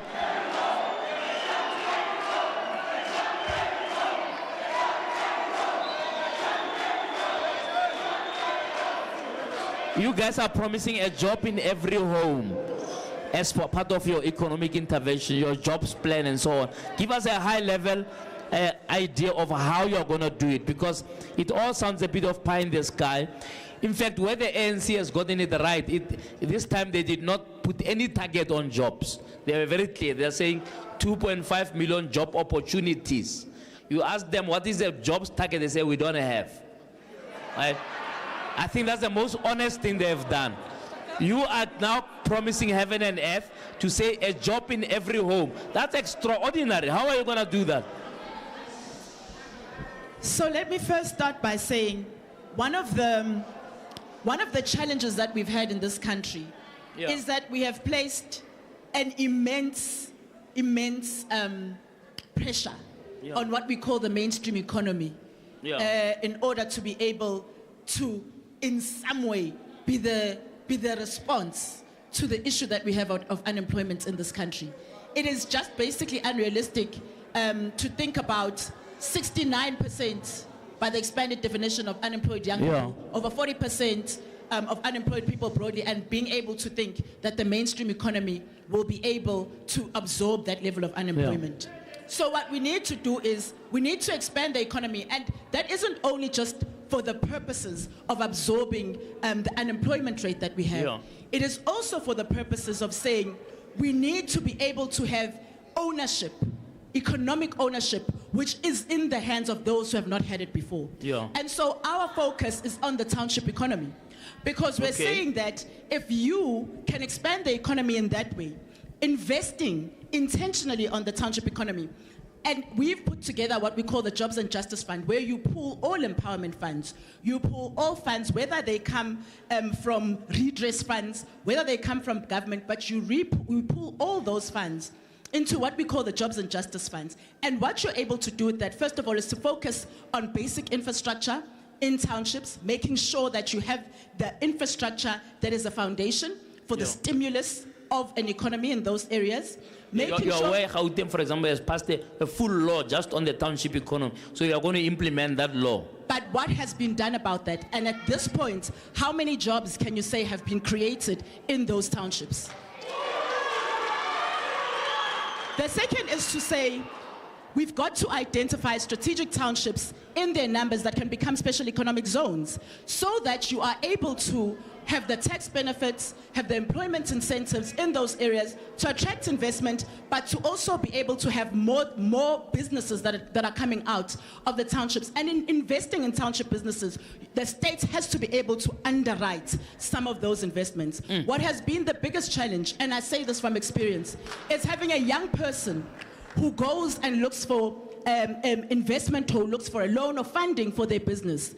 And you go as a young person to, for instance, the NYDA, and you are asked for collateral.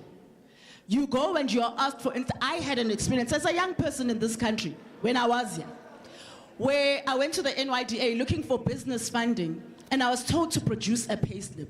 How are you asking an entrepreneur to produce a payslip?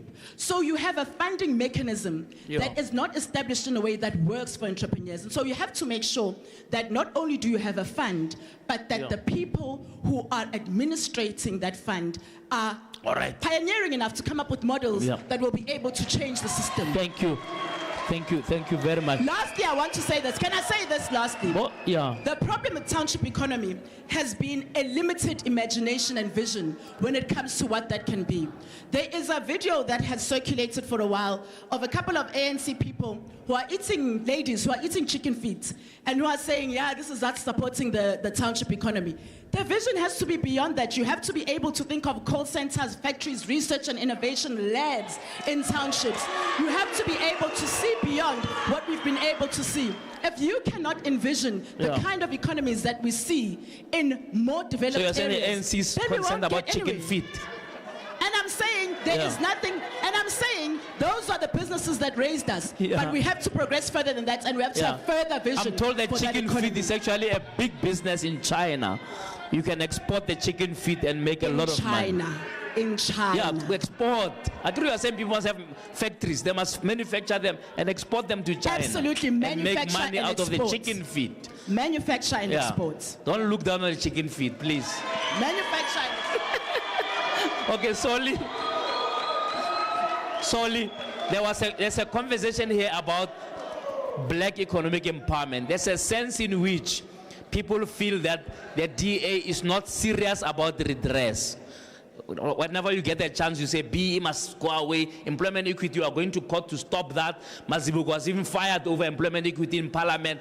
It's just a mess. Patricia Dilili the other day was telling me that it was just a bloodbath when it comes to, when you talk transformation, townships, they tell you go away. Maybe that's just a myth. Just summarize for us the issue of how the DA will deal with economic redress if they were elected to be the governors of this country. Thanks very much, JJ. Look, I think just before we get into that, I think one of the things that we need to recognize is it's going to be very difficult to create an enabling environment in the economy to create jobs if you are going to antagonize business. Because the state cannot be the primary employer permanently. Yes. It will never create sufficient jobs to absorb everyone. Did anybody antagonize business in your colleagues? Advocate Mpofu did that. You know. Okay. Yeah. How did he do that? When he said we are all ganging up here because we are parties of capital, you know, and there is a reliance that. Oh, that you are the not state- capital. No. But I'm saying that you know such sentiment sends the wrong messages. That Alternatively, what should he say? That you are hostile. Let's make the point. Is that we need both the state to do its part and for business to do its part in order to tackle unemployment. Businesses are going to invest in areas where they get a guarantee, JJ, that the infrastructure that allows them to function will happen. So that's why there's a correlation to even the quality of good governance, right? That we need everyone to do their part. We need municipalities to function well so that businesses can operate, and we need to incentivize businesses to take place. To get to your point, because I know you are edging for it, right, is one, there is a recognition, JJ, that the execution of employment equity and black economic empowerment has not had the far-reaching intent that it was intended for. That is something that even Business Unity South Africa recognizes. The Black Business Council also recognizes that. And our position is that we need to take measures in place to achieve broad-based economic empowerment. And one of the things that we are advocating for is that let us use the United Nations Sustainable Development Goals as a measure of redress so that you can have a far more meaning in terms of removing these obstacles that limit people to getting economic opportunity. And Ausma, I think you mentioned something about the demographic of the senior management in the Western Cape government. That is incorrect. And I would encourage you to refer to the latest Public Service Commission report commissioned by the Department of Public Service and Administration that just shows the level of diversity in the Western Cape in terms of the Director Generals and the senior executive management. Can I interrogate that a little bit? On BE, because I don't want us to fudge the issue. No, I'm not fudging BEE, no, you are. BEE has 5 elements, right?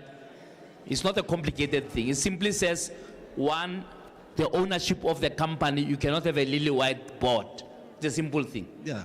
2, you cannot have a lily-white management. And there are many companies here who, despite BEE, despite affirmative action, are having 70% and above white appointments, white promotions. So there's an employment equity thing that's quite, how you implement it is different, but on the principle, you and I must agree, those 5 elements are real. Skills, you need to, companies must invest in skills development. 4, companies must procure from black businesses and small businesses we are talking about. Finally, they must invest in communities. So I'm truly confused why these 5 things, any party will say, no, these are not necessary. Are you saying to me, and I want a straight answer, that if you came into power, you would implement these 5 elements, or you'll get rid of these 5 elements? No, there's a recognition that those elements are key. Yes. That is obvious. That's what JJ. BEE is. Yeah, that's obvious. But we are saying that we need to enhance it more because there is a recognition. Even how will we here, enhance it?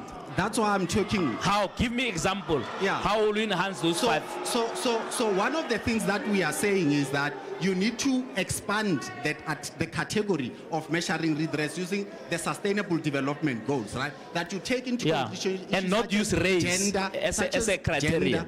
You're saying don't use race as the primary indicator. Why That's not? The difference? Because that race was the biggest downfall of this country. Why would you not use it as a primary? There are other factors that contribute to economic exclusion. Like what? Gender. Like gender. Okay. You know, is gender not part of the BEE Act? JJ, as we speak. That is why there is a recognition now. If the black economic empowerment was working in South Africa, we wouldn't have this debate because we would all be fully embracing it. And the reason so you will implement it better. We are talking about broad-based, which is not what is happening here. All right. Here it has been reduced to a political enrichment scheme for the political elite. Okay. Now let's hear some comments from the floor. Please come to the mic here. I only need.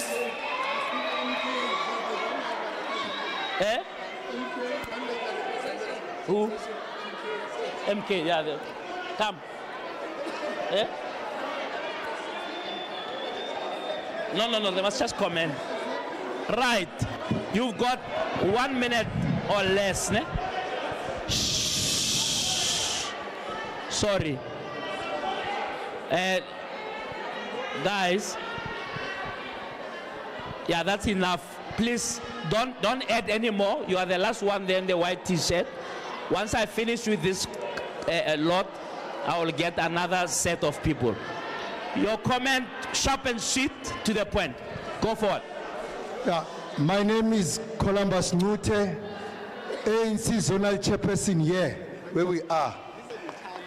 The first question goes to the ANC. Yeah. Comrade Mahlenge, I want you to demystify this myth that the ANC government does not have a plan to address job creation or youth unemployment. Stats SA said, Stats SA 2023 said 5.7 young people are employed, whilst 9 million are not employed. Can you tell us what are ANC plans? The question on DA is that since, in fact, all the open hammer funded parties, Busa and Enterprise, and Bosa and Rise, can I be protected? Can I be protected? A round of chief? Yes. My question is, since you oppose triple BEE police, how are you going to transform the economy? How are you going to address the inequality? The last question on Bosa and Rise. Yeah. I want to know the 16 million donation by Open Hammer. What about it? No, can I? What about it? My question is. Yeah. My question is, and this also goes to Bosa and DA. In whose interest are you advancing? Is that 16 million, was it a free lunch? I want to know. Thank you. All right, thank you. Sorry. Thank you very much. JJ. One question, please. Sure. One. Ngiyabonga, JJ. In fact, I have a direct question. But instead of asking these ones who've wasted 30 years and these ones of 10 years who haven't done anything, that one I can't talk about. Now, ask your question. The question is very clear and very simple. To build one South Africa. Because we are of the view that Build One South Africa is the only party that will actually rebuild South Africa. Sis Nobuntu, can you tell us please, number one, how will you, as Build One South Africa, ensure that young people particularly are employed in the townships? But more than that, young people are not safe in our communities. Employment, how do you create more employment? Number two, safety in our communities. Amanda. Dumelang. I just wanted to just comment on what one of the speakers said about unemployment. I don't think that the ANC should be fully blamed for unemployment. It's not possible. Because, and this is what I'm going to say. This is what I'm going to say.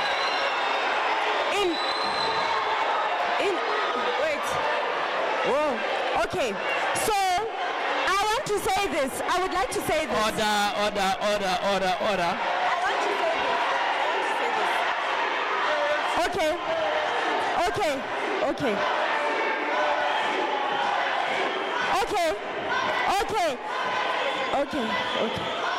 Okay.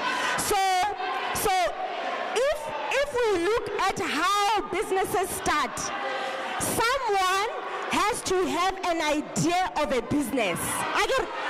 And then they will employ people. What is your question? So my statement is that it is truly unfair for unemployment to be directed to the ANC. The corporate companies can help people to say maybe after 10 years, because corporate do train people well. Yeah. Okay. Thank you. Colleagues. Let's listen to each other, okay? And please, colleagues, please, can we listen to each other?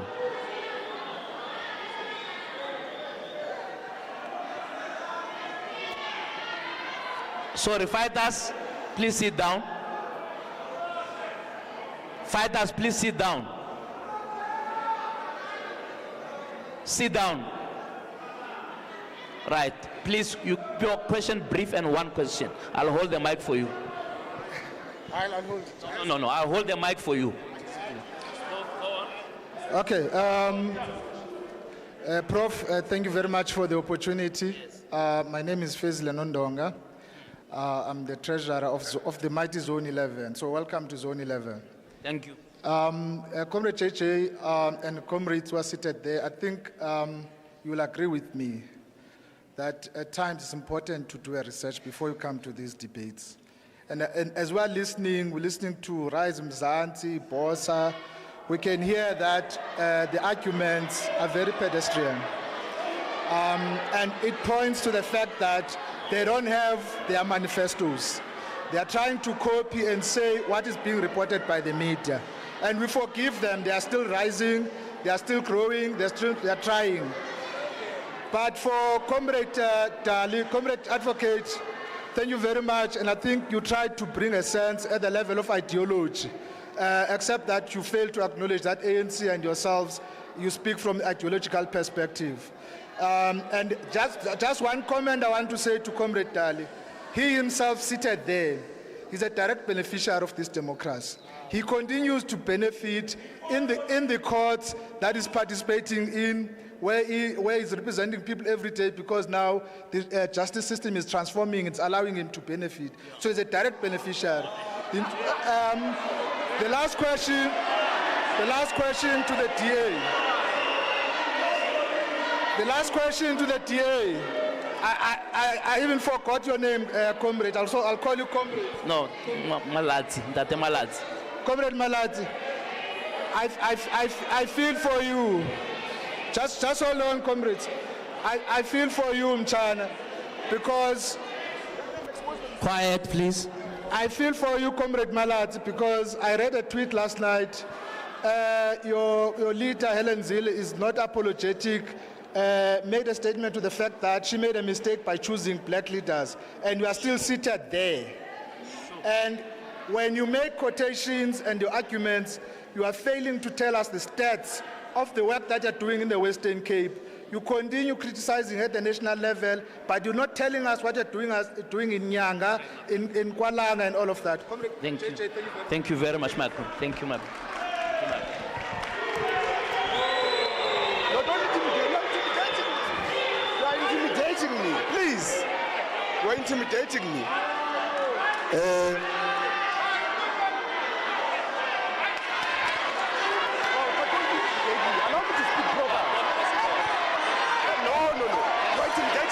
Chief, don't intimidate me. Let me speak.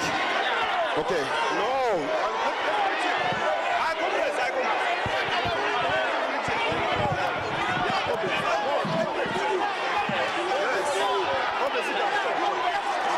Don't touch the mic. Sorry. Sorry. The ground rules are. Sorry. Ground rules are don't touch the mic, because if all of you touch the mic, you are going to be sick. Don't touch it. Sure. Yeah. All right, speak. Order. Carry on. But you've caused chaos now.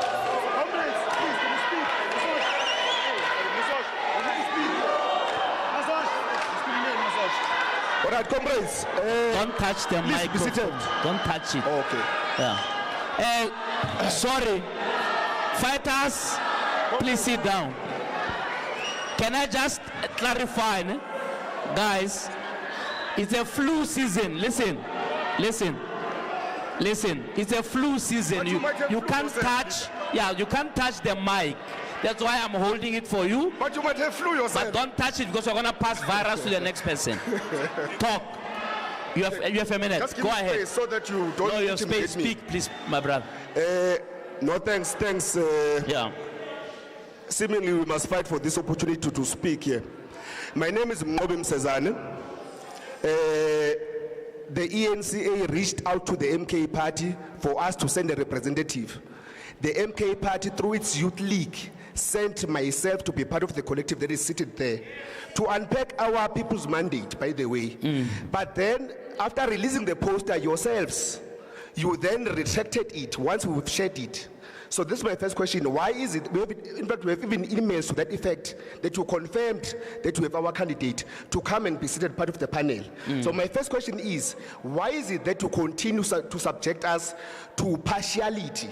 Because we should be seated there together with these other organizations, equally expressing our views to the sentiments. That's one. Two, my second question goes to the people's advocate, Indlodlo advocate. Yeah. Bab,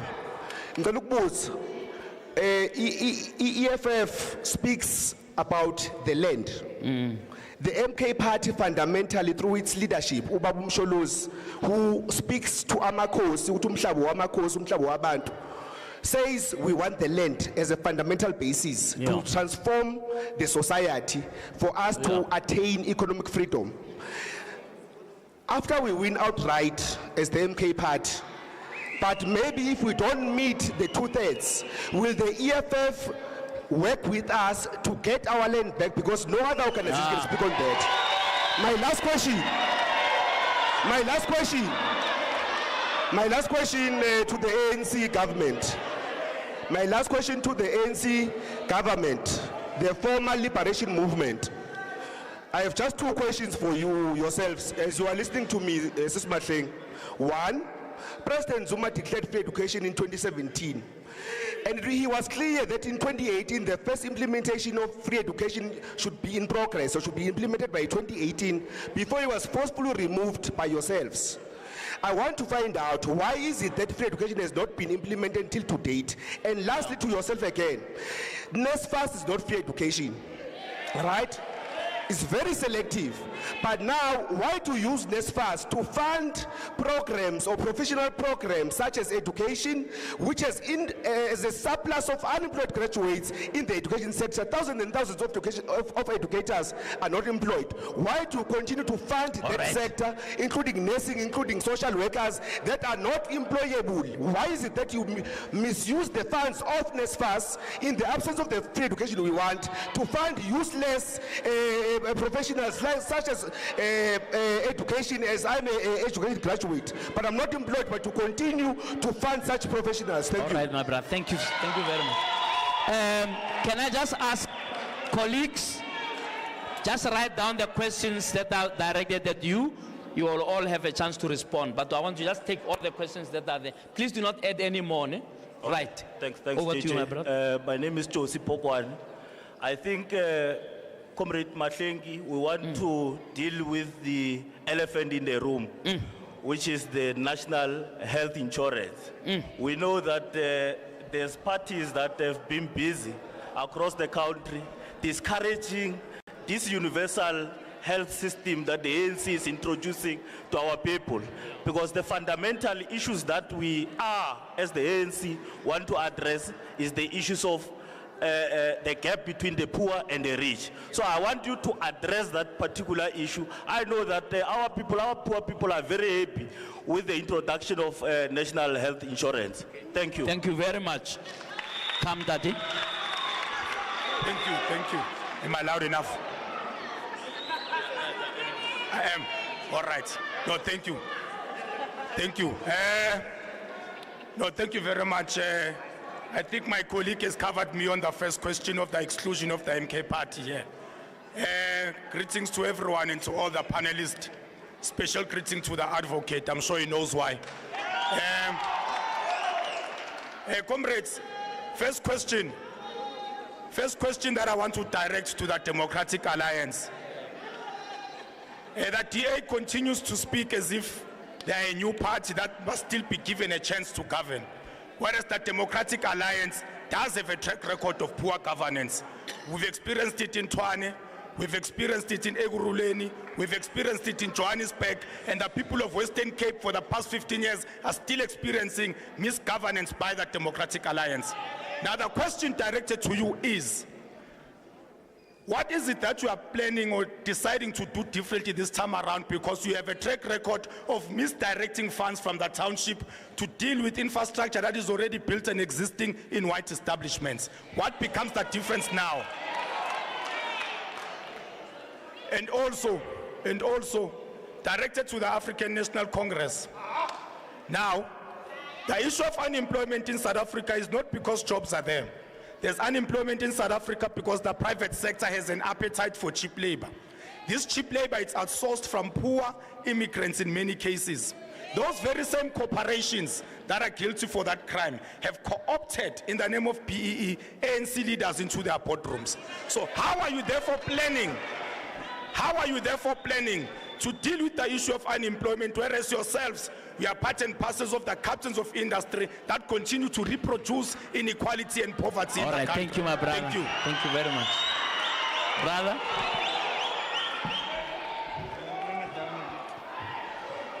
Is it too high for you? I'll just bend it here. It's okay. Please don't touch it. All right. Tobe, my name is Boshe Kakwani. I'm not here with any other political parties, actually. I'm the CEO of the National Black Business Caucus at the Black Business Council. I wasn't actually going to speak, but I had to come and respond to something that the DA said just now. I want to correct something, Maafrik. Now my background is APLA. Okay, I fought in Zimbabwe against Ian Smith. I'm APLA. So my political ideology is Pan-Africanism. Okay. You said, sir, that you don't want to antagonize white business so that they must keep investing in South Africa. And then you went on to say the Black Business Council agreed with that. We never agreed with that. We have never. Show me one time that we said that we agree with the DA not to antagonize white business. White business is big white business today because of the slave labor of my grandparents. Every infrastructure that Joe Steenhuisen says that they built was built by my grandparents when my grandmother had to raise a white child and could never work for her own children. When my father had to make the roads, then today, those businesses, every business in this country that says they're 100 years old in this country has benefited and grown based on slave labor of an African, okay? In 1994, when they say independence happened, this was not independence for us. It was a way to justify the gains of apartheid. The CODESA was a mess. So I want to ask a question to the panels, that are, the leaders who are here, plus the MK party, because unfortunately they are not on the stage. I want to ask all of you, why should I vote for you? Because you must prove to us as South Africans why we must vote for you. Because now, what's been happening is that we had 1994 CODESA, the result of a CODESA agreement. A CODESA agreement that has got evergreen contracts for whites in our state-owned entities, okay? A CODESA that justified the gains of apartheid to the beneficiaries of apartheid. Today I lead a business formation. I cannot get funding for my businesses that I lead. My constituency is struggling. But there are DFIs who want the same requirements as what the banks want for my people to get funding. Okay, so I'm sorry, sir. So I want to ask, why should I vote for someone different? And what should I vote for? What are we going to achieve as business? Are we still going to have somebody who is put into power? You've got your leaders like Paul Mashatile, Ramaphosa. These guys are all billionaires inside white businesses that we are trying to get to participate in the sharing of the economy. Yeah, so please, I want to know, and lastly, just one last question. I want to know, with the so-called foreigners who are African people, okay? I want to know which political party, when you take over, is going to teach our children from grade R what Africa's greatness actually is, okay? Because if you know about the Nak culture of Nigeria, where the first cities were built, if you know about the castles in Ethiopia that the British claimed they designed, if you know about the Valley of Kings, if you know about the kingdom of Muinamatapa of the great Zimbabwe, do our children know any of this to be able to understand who we are as Africans? Chero, thank you so much. Thank you. Raita, your turn. Go ahead. All right. Honor to the advocate of the people, and greetings to other panelists as well. Advocate, there's a trend by the settlers of manning roadblocks all over South Africa now, at present. What is the plan of the EFF to address the trend that is growing now, where black people are not allowed to go in?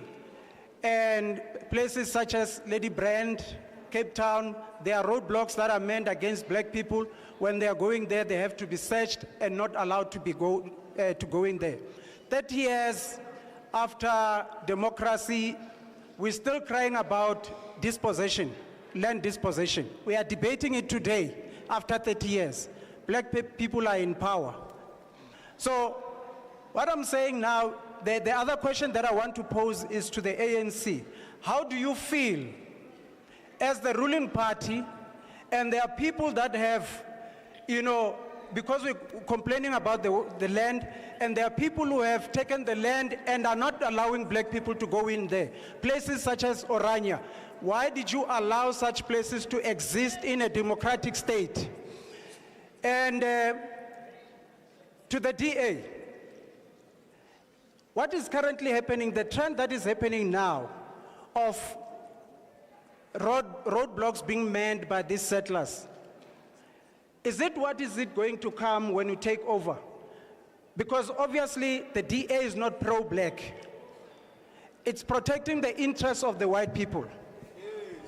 So the last question, the last thing is the last suggestion that I want to make. I cannot differentiate between the other parties that are here, Rise Mzansi, Bosa, Action SA, and the DA. I'm saying to squeeze the ballot to be a little bit smaller. Why don't you band together and be one party? Thank you. All right, thank you. Lobantu. All right. Noban, no wait. Yeah, just lower it. And Nobantu, I know you have to leave. Can you just give me your parting shot? Okay, let's listen. We're gonna have a few responses from our panel, and we carry on with the questions. Nobantu, your comment. I think there was one question directed to you that relates to funding, and then you can give us your parting shot before you leave. Go ahead. Can you borrow a working microphone? So on coming together, I mean, I could ask the same question and say, why is the EFF not working with the MK, not working with the ATM, not working with other parties which we think look the same? I think it's clear that when every party establishes itself, it knows what its differentiator is and who its constituency is and who it is that it serves. So I think that's the first. And then there was a question around donor declarations or who our donors are. We've been very clear, first of all, that let's listen, please. We are funded by multiple funders. I don't know where this idea of 16 million comes from. Maybe it's for the other parties. I do not know where that figure comes from. But what I will tell you is this. We are funded by the public. We have a page on our website that is crowdfunding page that we have various South Africans who will donate anything from 10 Rand to 90,000 every single day. We have individuals who donate to BOSA, and those who have donated over 100,000 have been declared. Some of those are black funders, some of those are white, colored, Indian. They have all been declared and it is all public. What I will categorically state is this. The funding that you happen to focus on is but a percentage of the funding that we have to do our work. And there is not one funder that has ever influenced what we say, who we are, or what our policy looks like. Right. That is influenced by the people of South Africa and by our constituencies. As a parting shot, I'll say this. It is time that we took back our power as people and as South Africans. And it is time that we as South Africans had our will exercised and that our needs, our vision for the country was represented. Build One SA has done that. One of the questions was, why vote for Build One SA?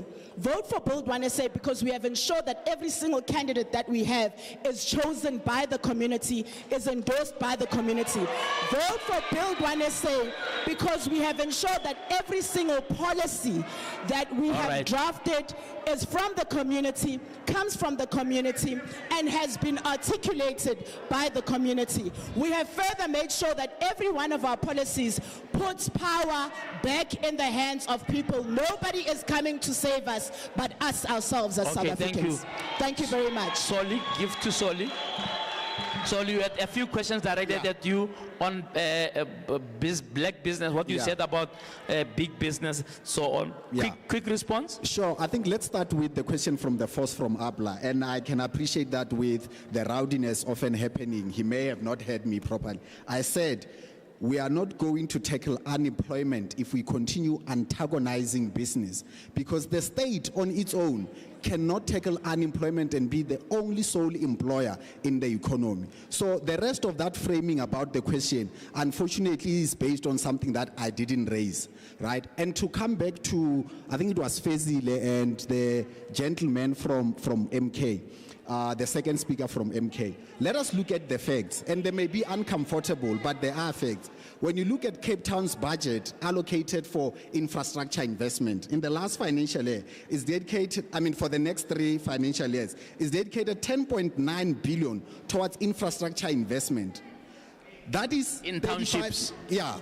You know, that is 35% more than the budget allocated by the eThekwini Metro for infrastructure maintenance and investment. That is more than 60% of what Joburg has attributed towards infrastructure maintenance and investment.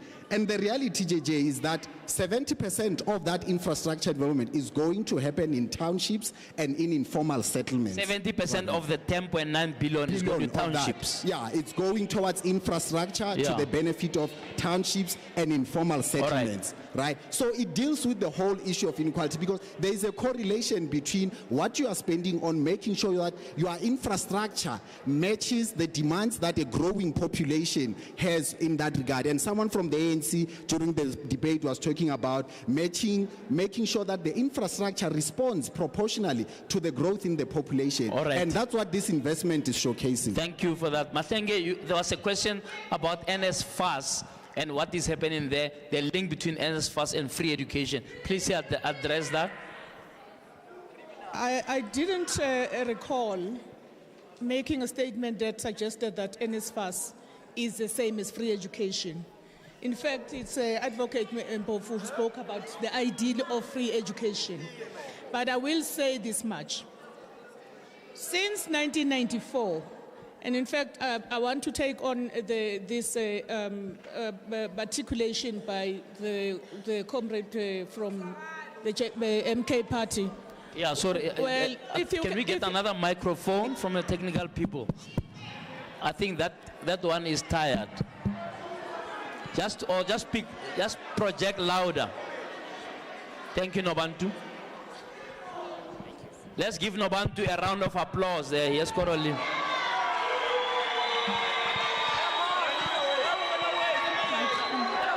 Sorry, are the technical people bringing me another mic? Mathenge, let's try.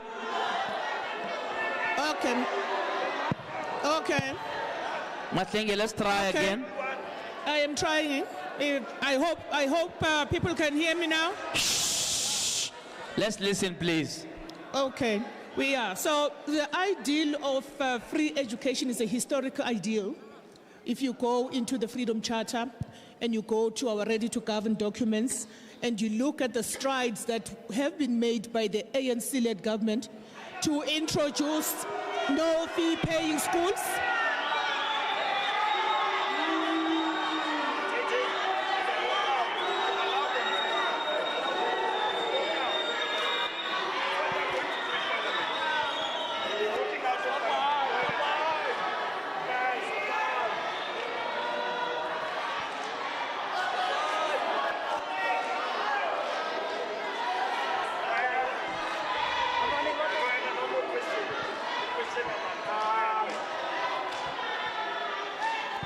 Yeah, okay, let's carry on. Yeah, so let's carry on. There have been all right, let's round off. We're running out of time now, and we're almost at the end. You only have to look at Mathenge? You only have to look at the education policies since the first day by the first Minister of Education and all the way to where we are. Look at the Bella bill that we put out that is about to be signed into law. Look at the no-fee paying schools that have grown into a significant number, addressing the challenges that are facing poor learners. NSFAS is just but one of those measures. The next big struggle is to ensure that the project of decoloniality, of decolonizing education, including higher education, to address what Africa is talking about, is one of those things that have got to be looked at. That is not the only question, JJ. Do you want to take something else? I have to respond to talk about the assertion by MK. Yeah. No, colleagues, please. This please, let's keep quiet, man. Yeah. Let's give her a chance. There's no point now. Otherwise, we must end the debate now. Can the technical people please give me another microphone for Mathenge, because I'm not sure what else to do now. Mathenge, please speak louder. Is it better? Is it better? Not. Try.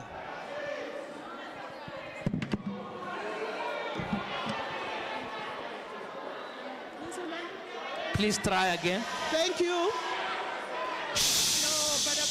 proceed like that. I can't proceed Yeah, like please that. keep quiet now. Can't proceed like that. I have to answer the questions that have been asked. Give me a chance. Give the African National Congress Carry a on, chance. Matenge. Okay, so I've spoken about that. It is untrue that your leader is the father of free education.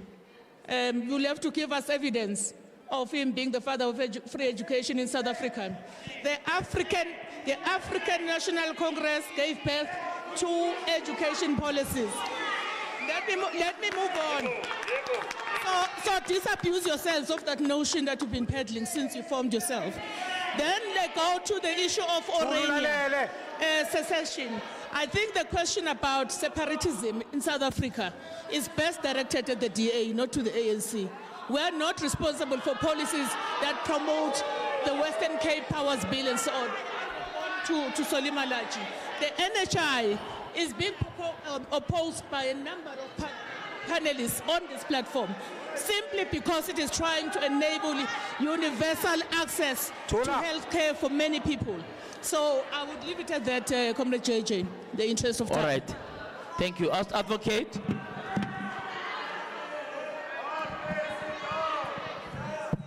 You can start with a comment on NHI. Yes. And pick it up from there. No, thank you, JJ. Yeah. No, there's nothing wrong with the mic. It's the ANC that's tired. Yeah.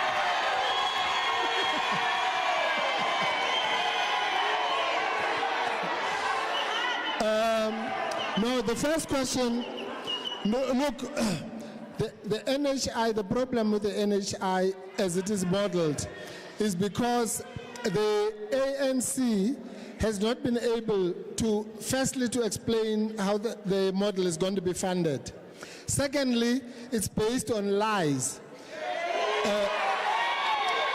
So you have Panyaza.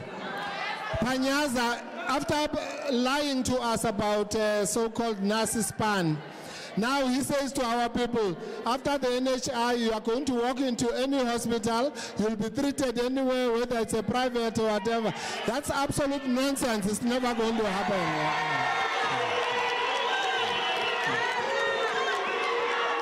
All right. So let's come to the questions that were put to me.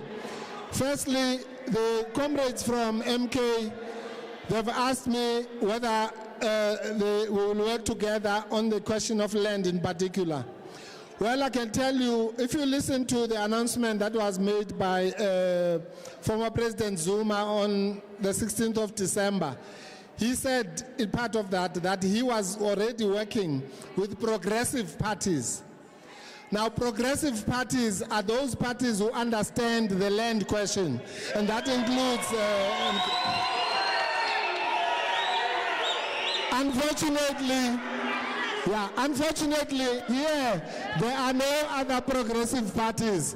The progressive parties are EFF, PAC, MK, ATM, AZAP, UDM, APC. All right. All of these others are Oppenheimer and Rupert's children. All right, advocate. So that's the first issue. No, the second issue that was raised with me. Then I was asked about, oh no, somebody, so I have to answer this one, JJ. Somebody from the Yellow Party here says that I practice law because of the ANC. Well, I'll tell them I practiced law, as I said earlier, long before the ANC was even unbanned. And I defended MK soldiers, real MK, not this one. At that time already, yeah. Not these fake pala people. Not them. Yeah. All right, advocate. Vuiswa, your comment. Vuiswa, your comment. Can you just comment?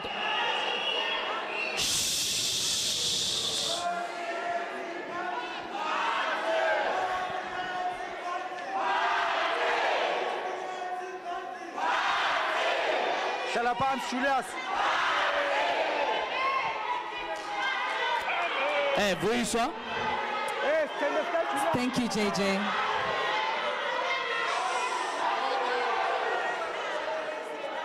Tendeska Julius. Thank you, Doc. Please listen to the speaker. Vuiswa, you're on the floor. So JJ, quiet, please. Before I respond, I would just like to express my disappointment, really, at the fact that we have not heard. Okay, let's let them finish. Yeah, okay. All right.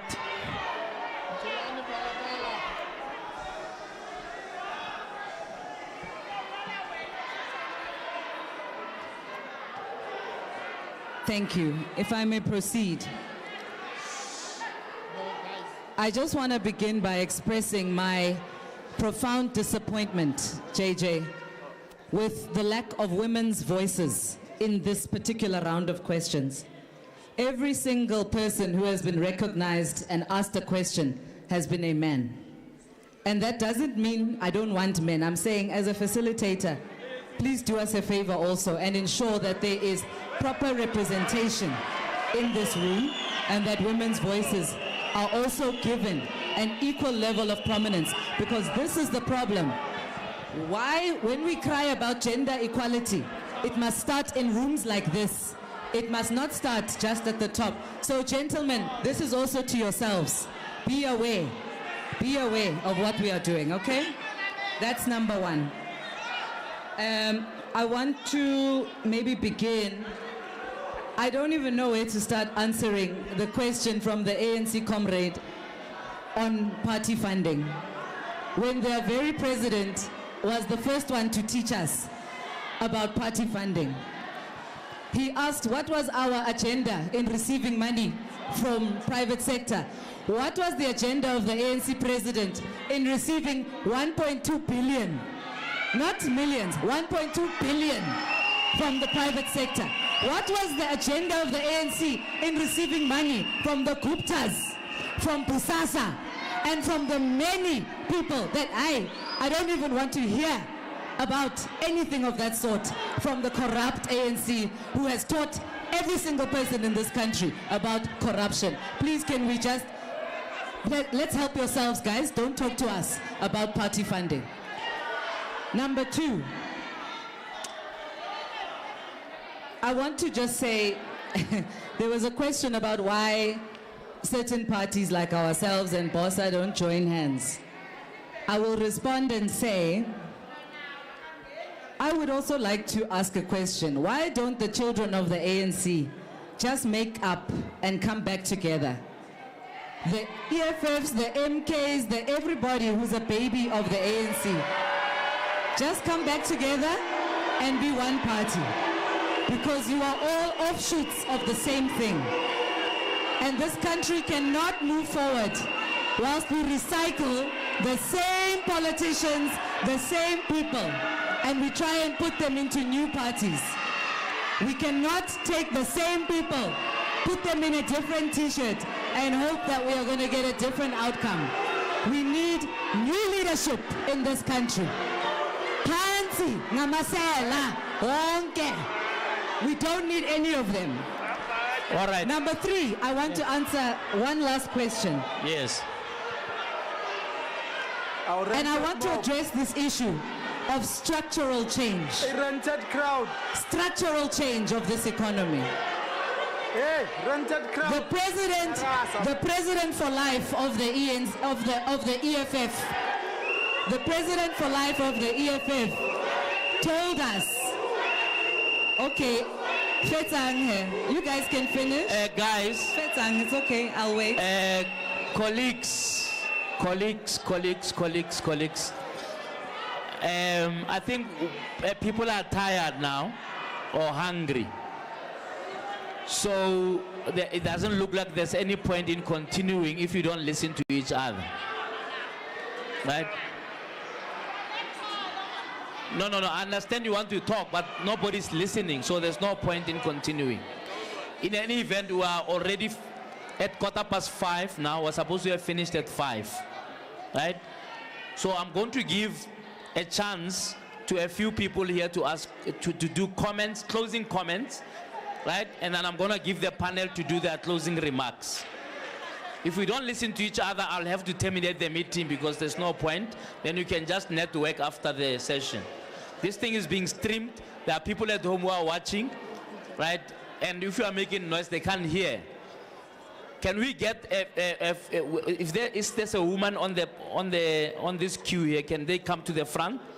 So we prioritize at least 2 women to comment. There is a lady behind. Yeah, a lady. Please allow the lady to comment.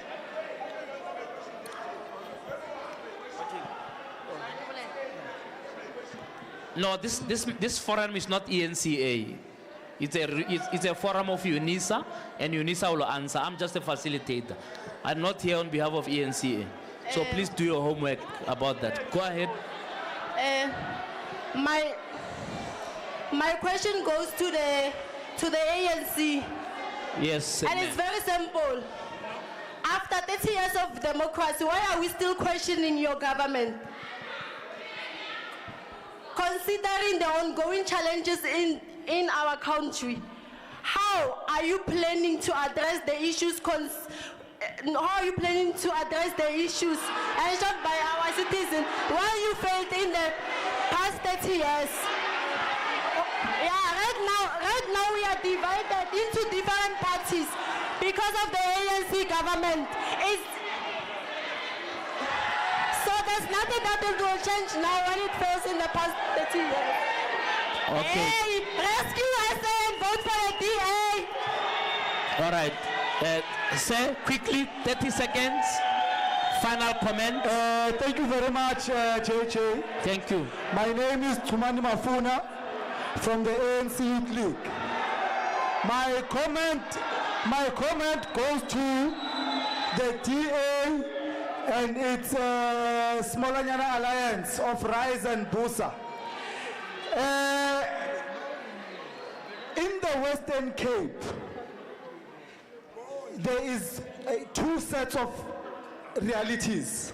There's a black reality, there's a white reality. You have a serious total divide in that society.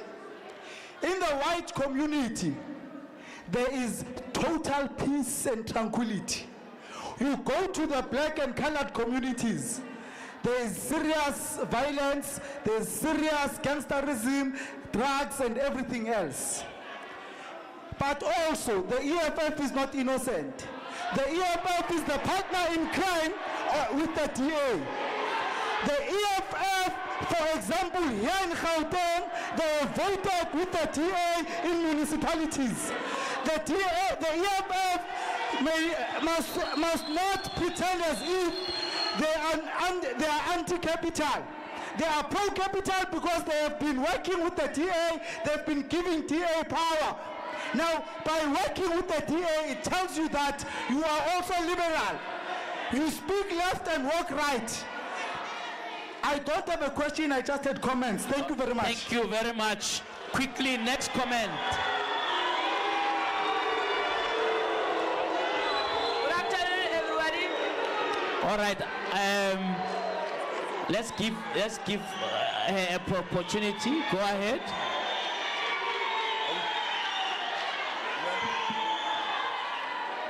My name is Anarado. I come from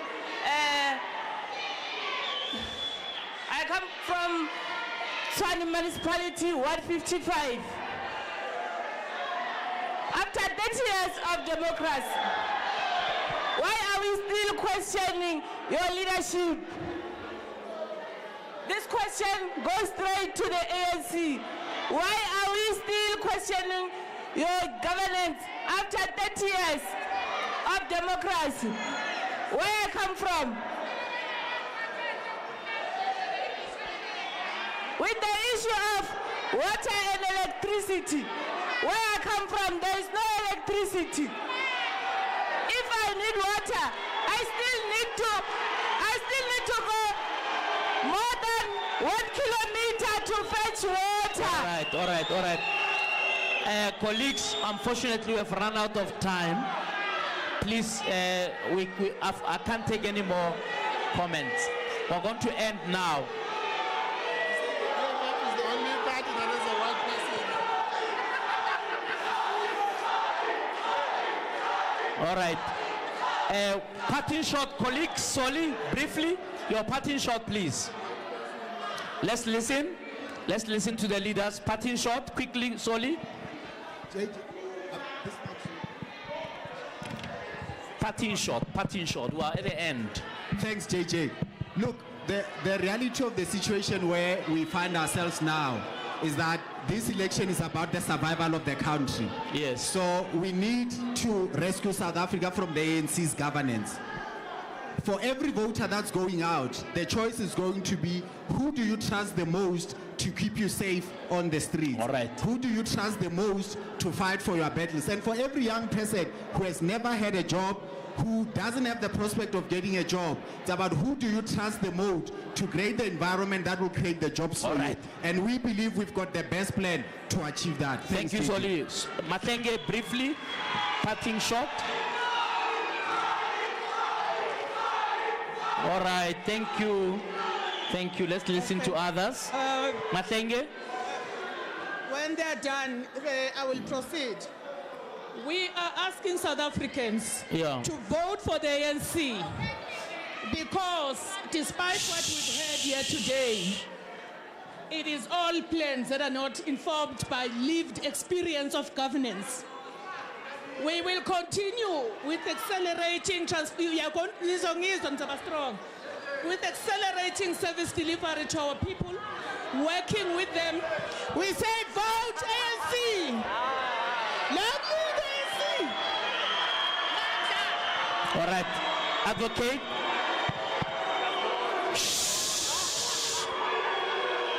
Okay, ANC. Order. Let's give others a chance, ANC. Let's give others a chance. Okay. Advocate, parting shot, please. Yes. No, thank you, JJ. I just want to say that to our people out there who are listening, please, on the 29th of May, whatever you do, you must vote. You must, whatever mistake you can make, do not vote for the ANC or the DA because they are going to bring us backwards.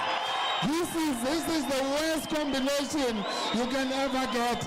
Racist, Amasela, Nama racist, put together will be the biggest disaster. Vote EFF. Family EFF, family.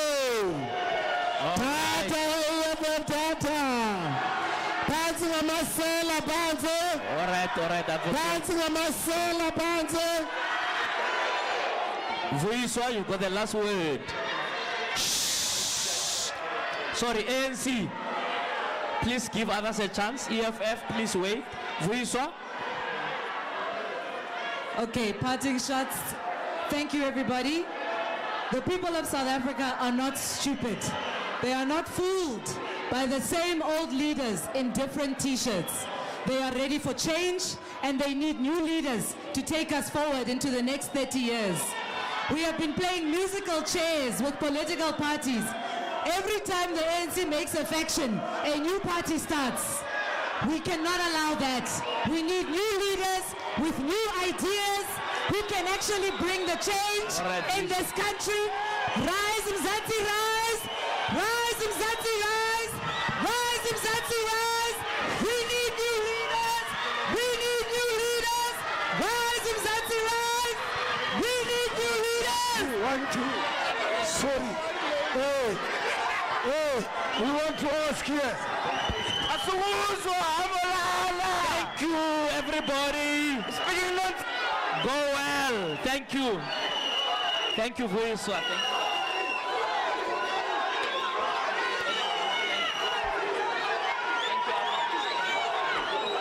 Thank you.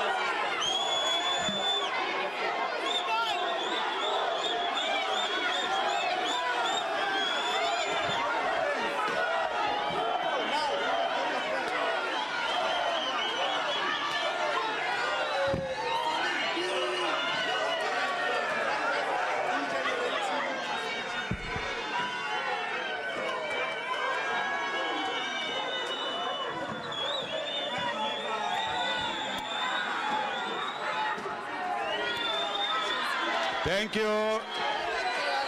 Thank you very much from Unisa Enterprise. Thank you. Oh, it was well worth it.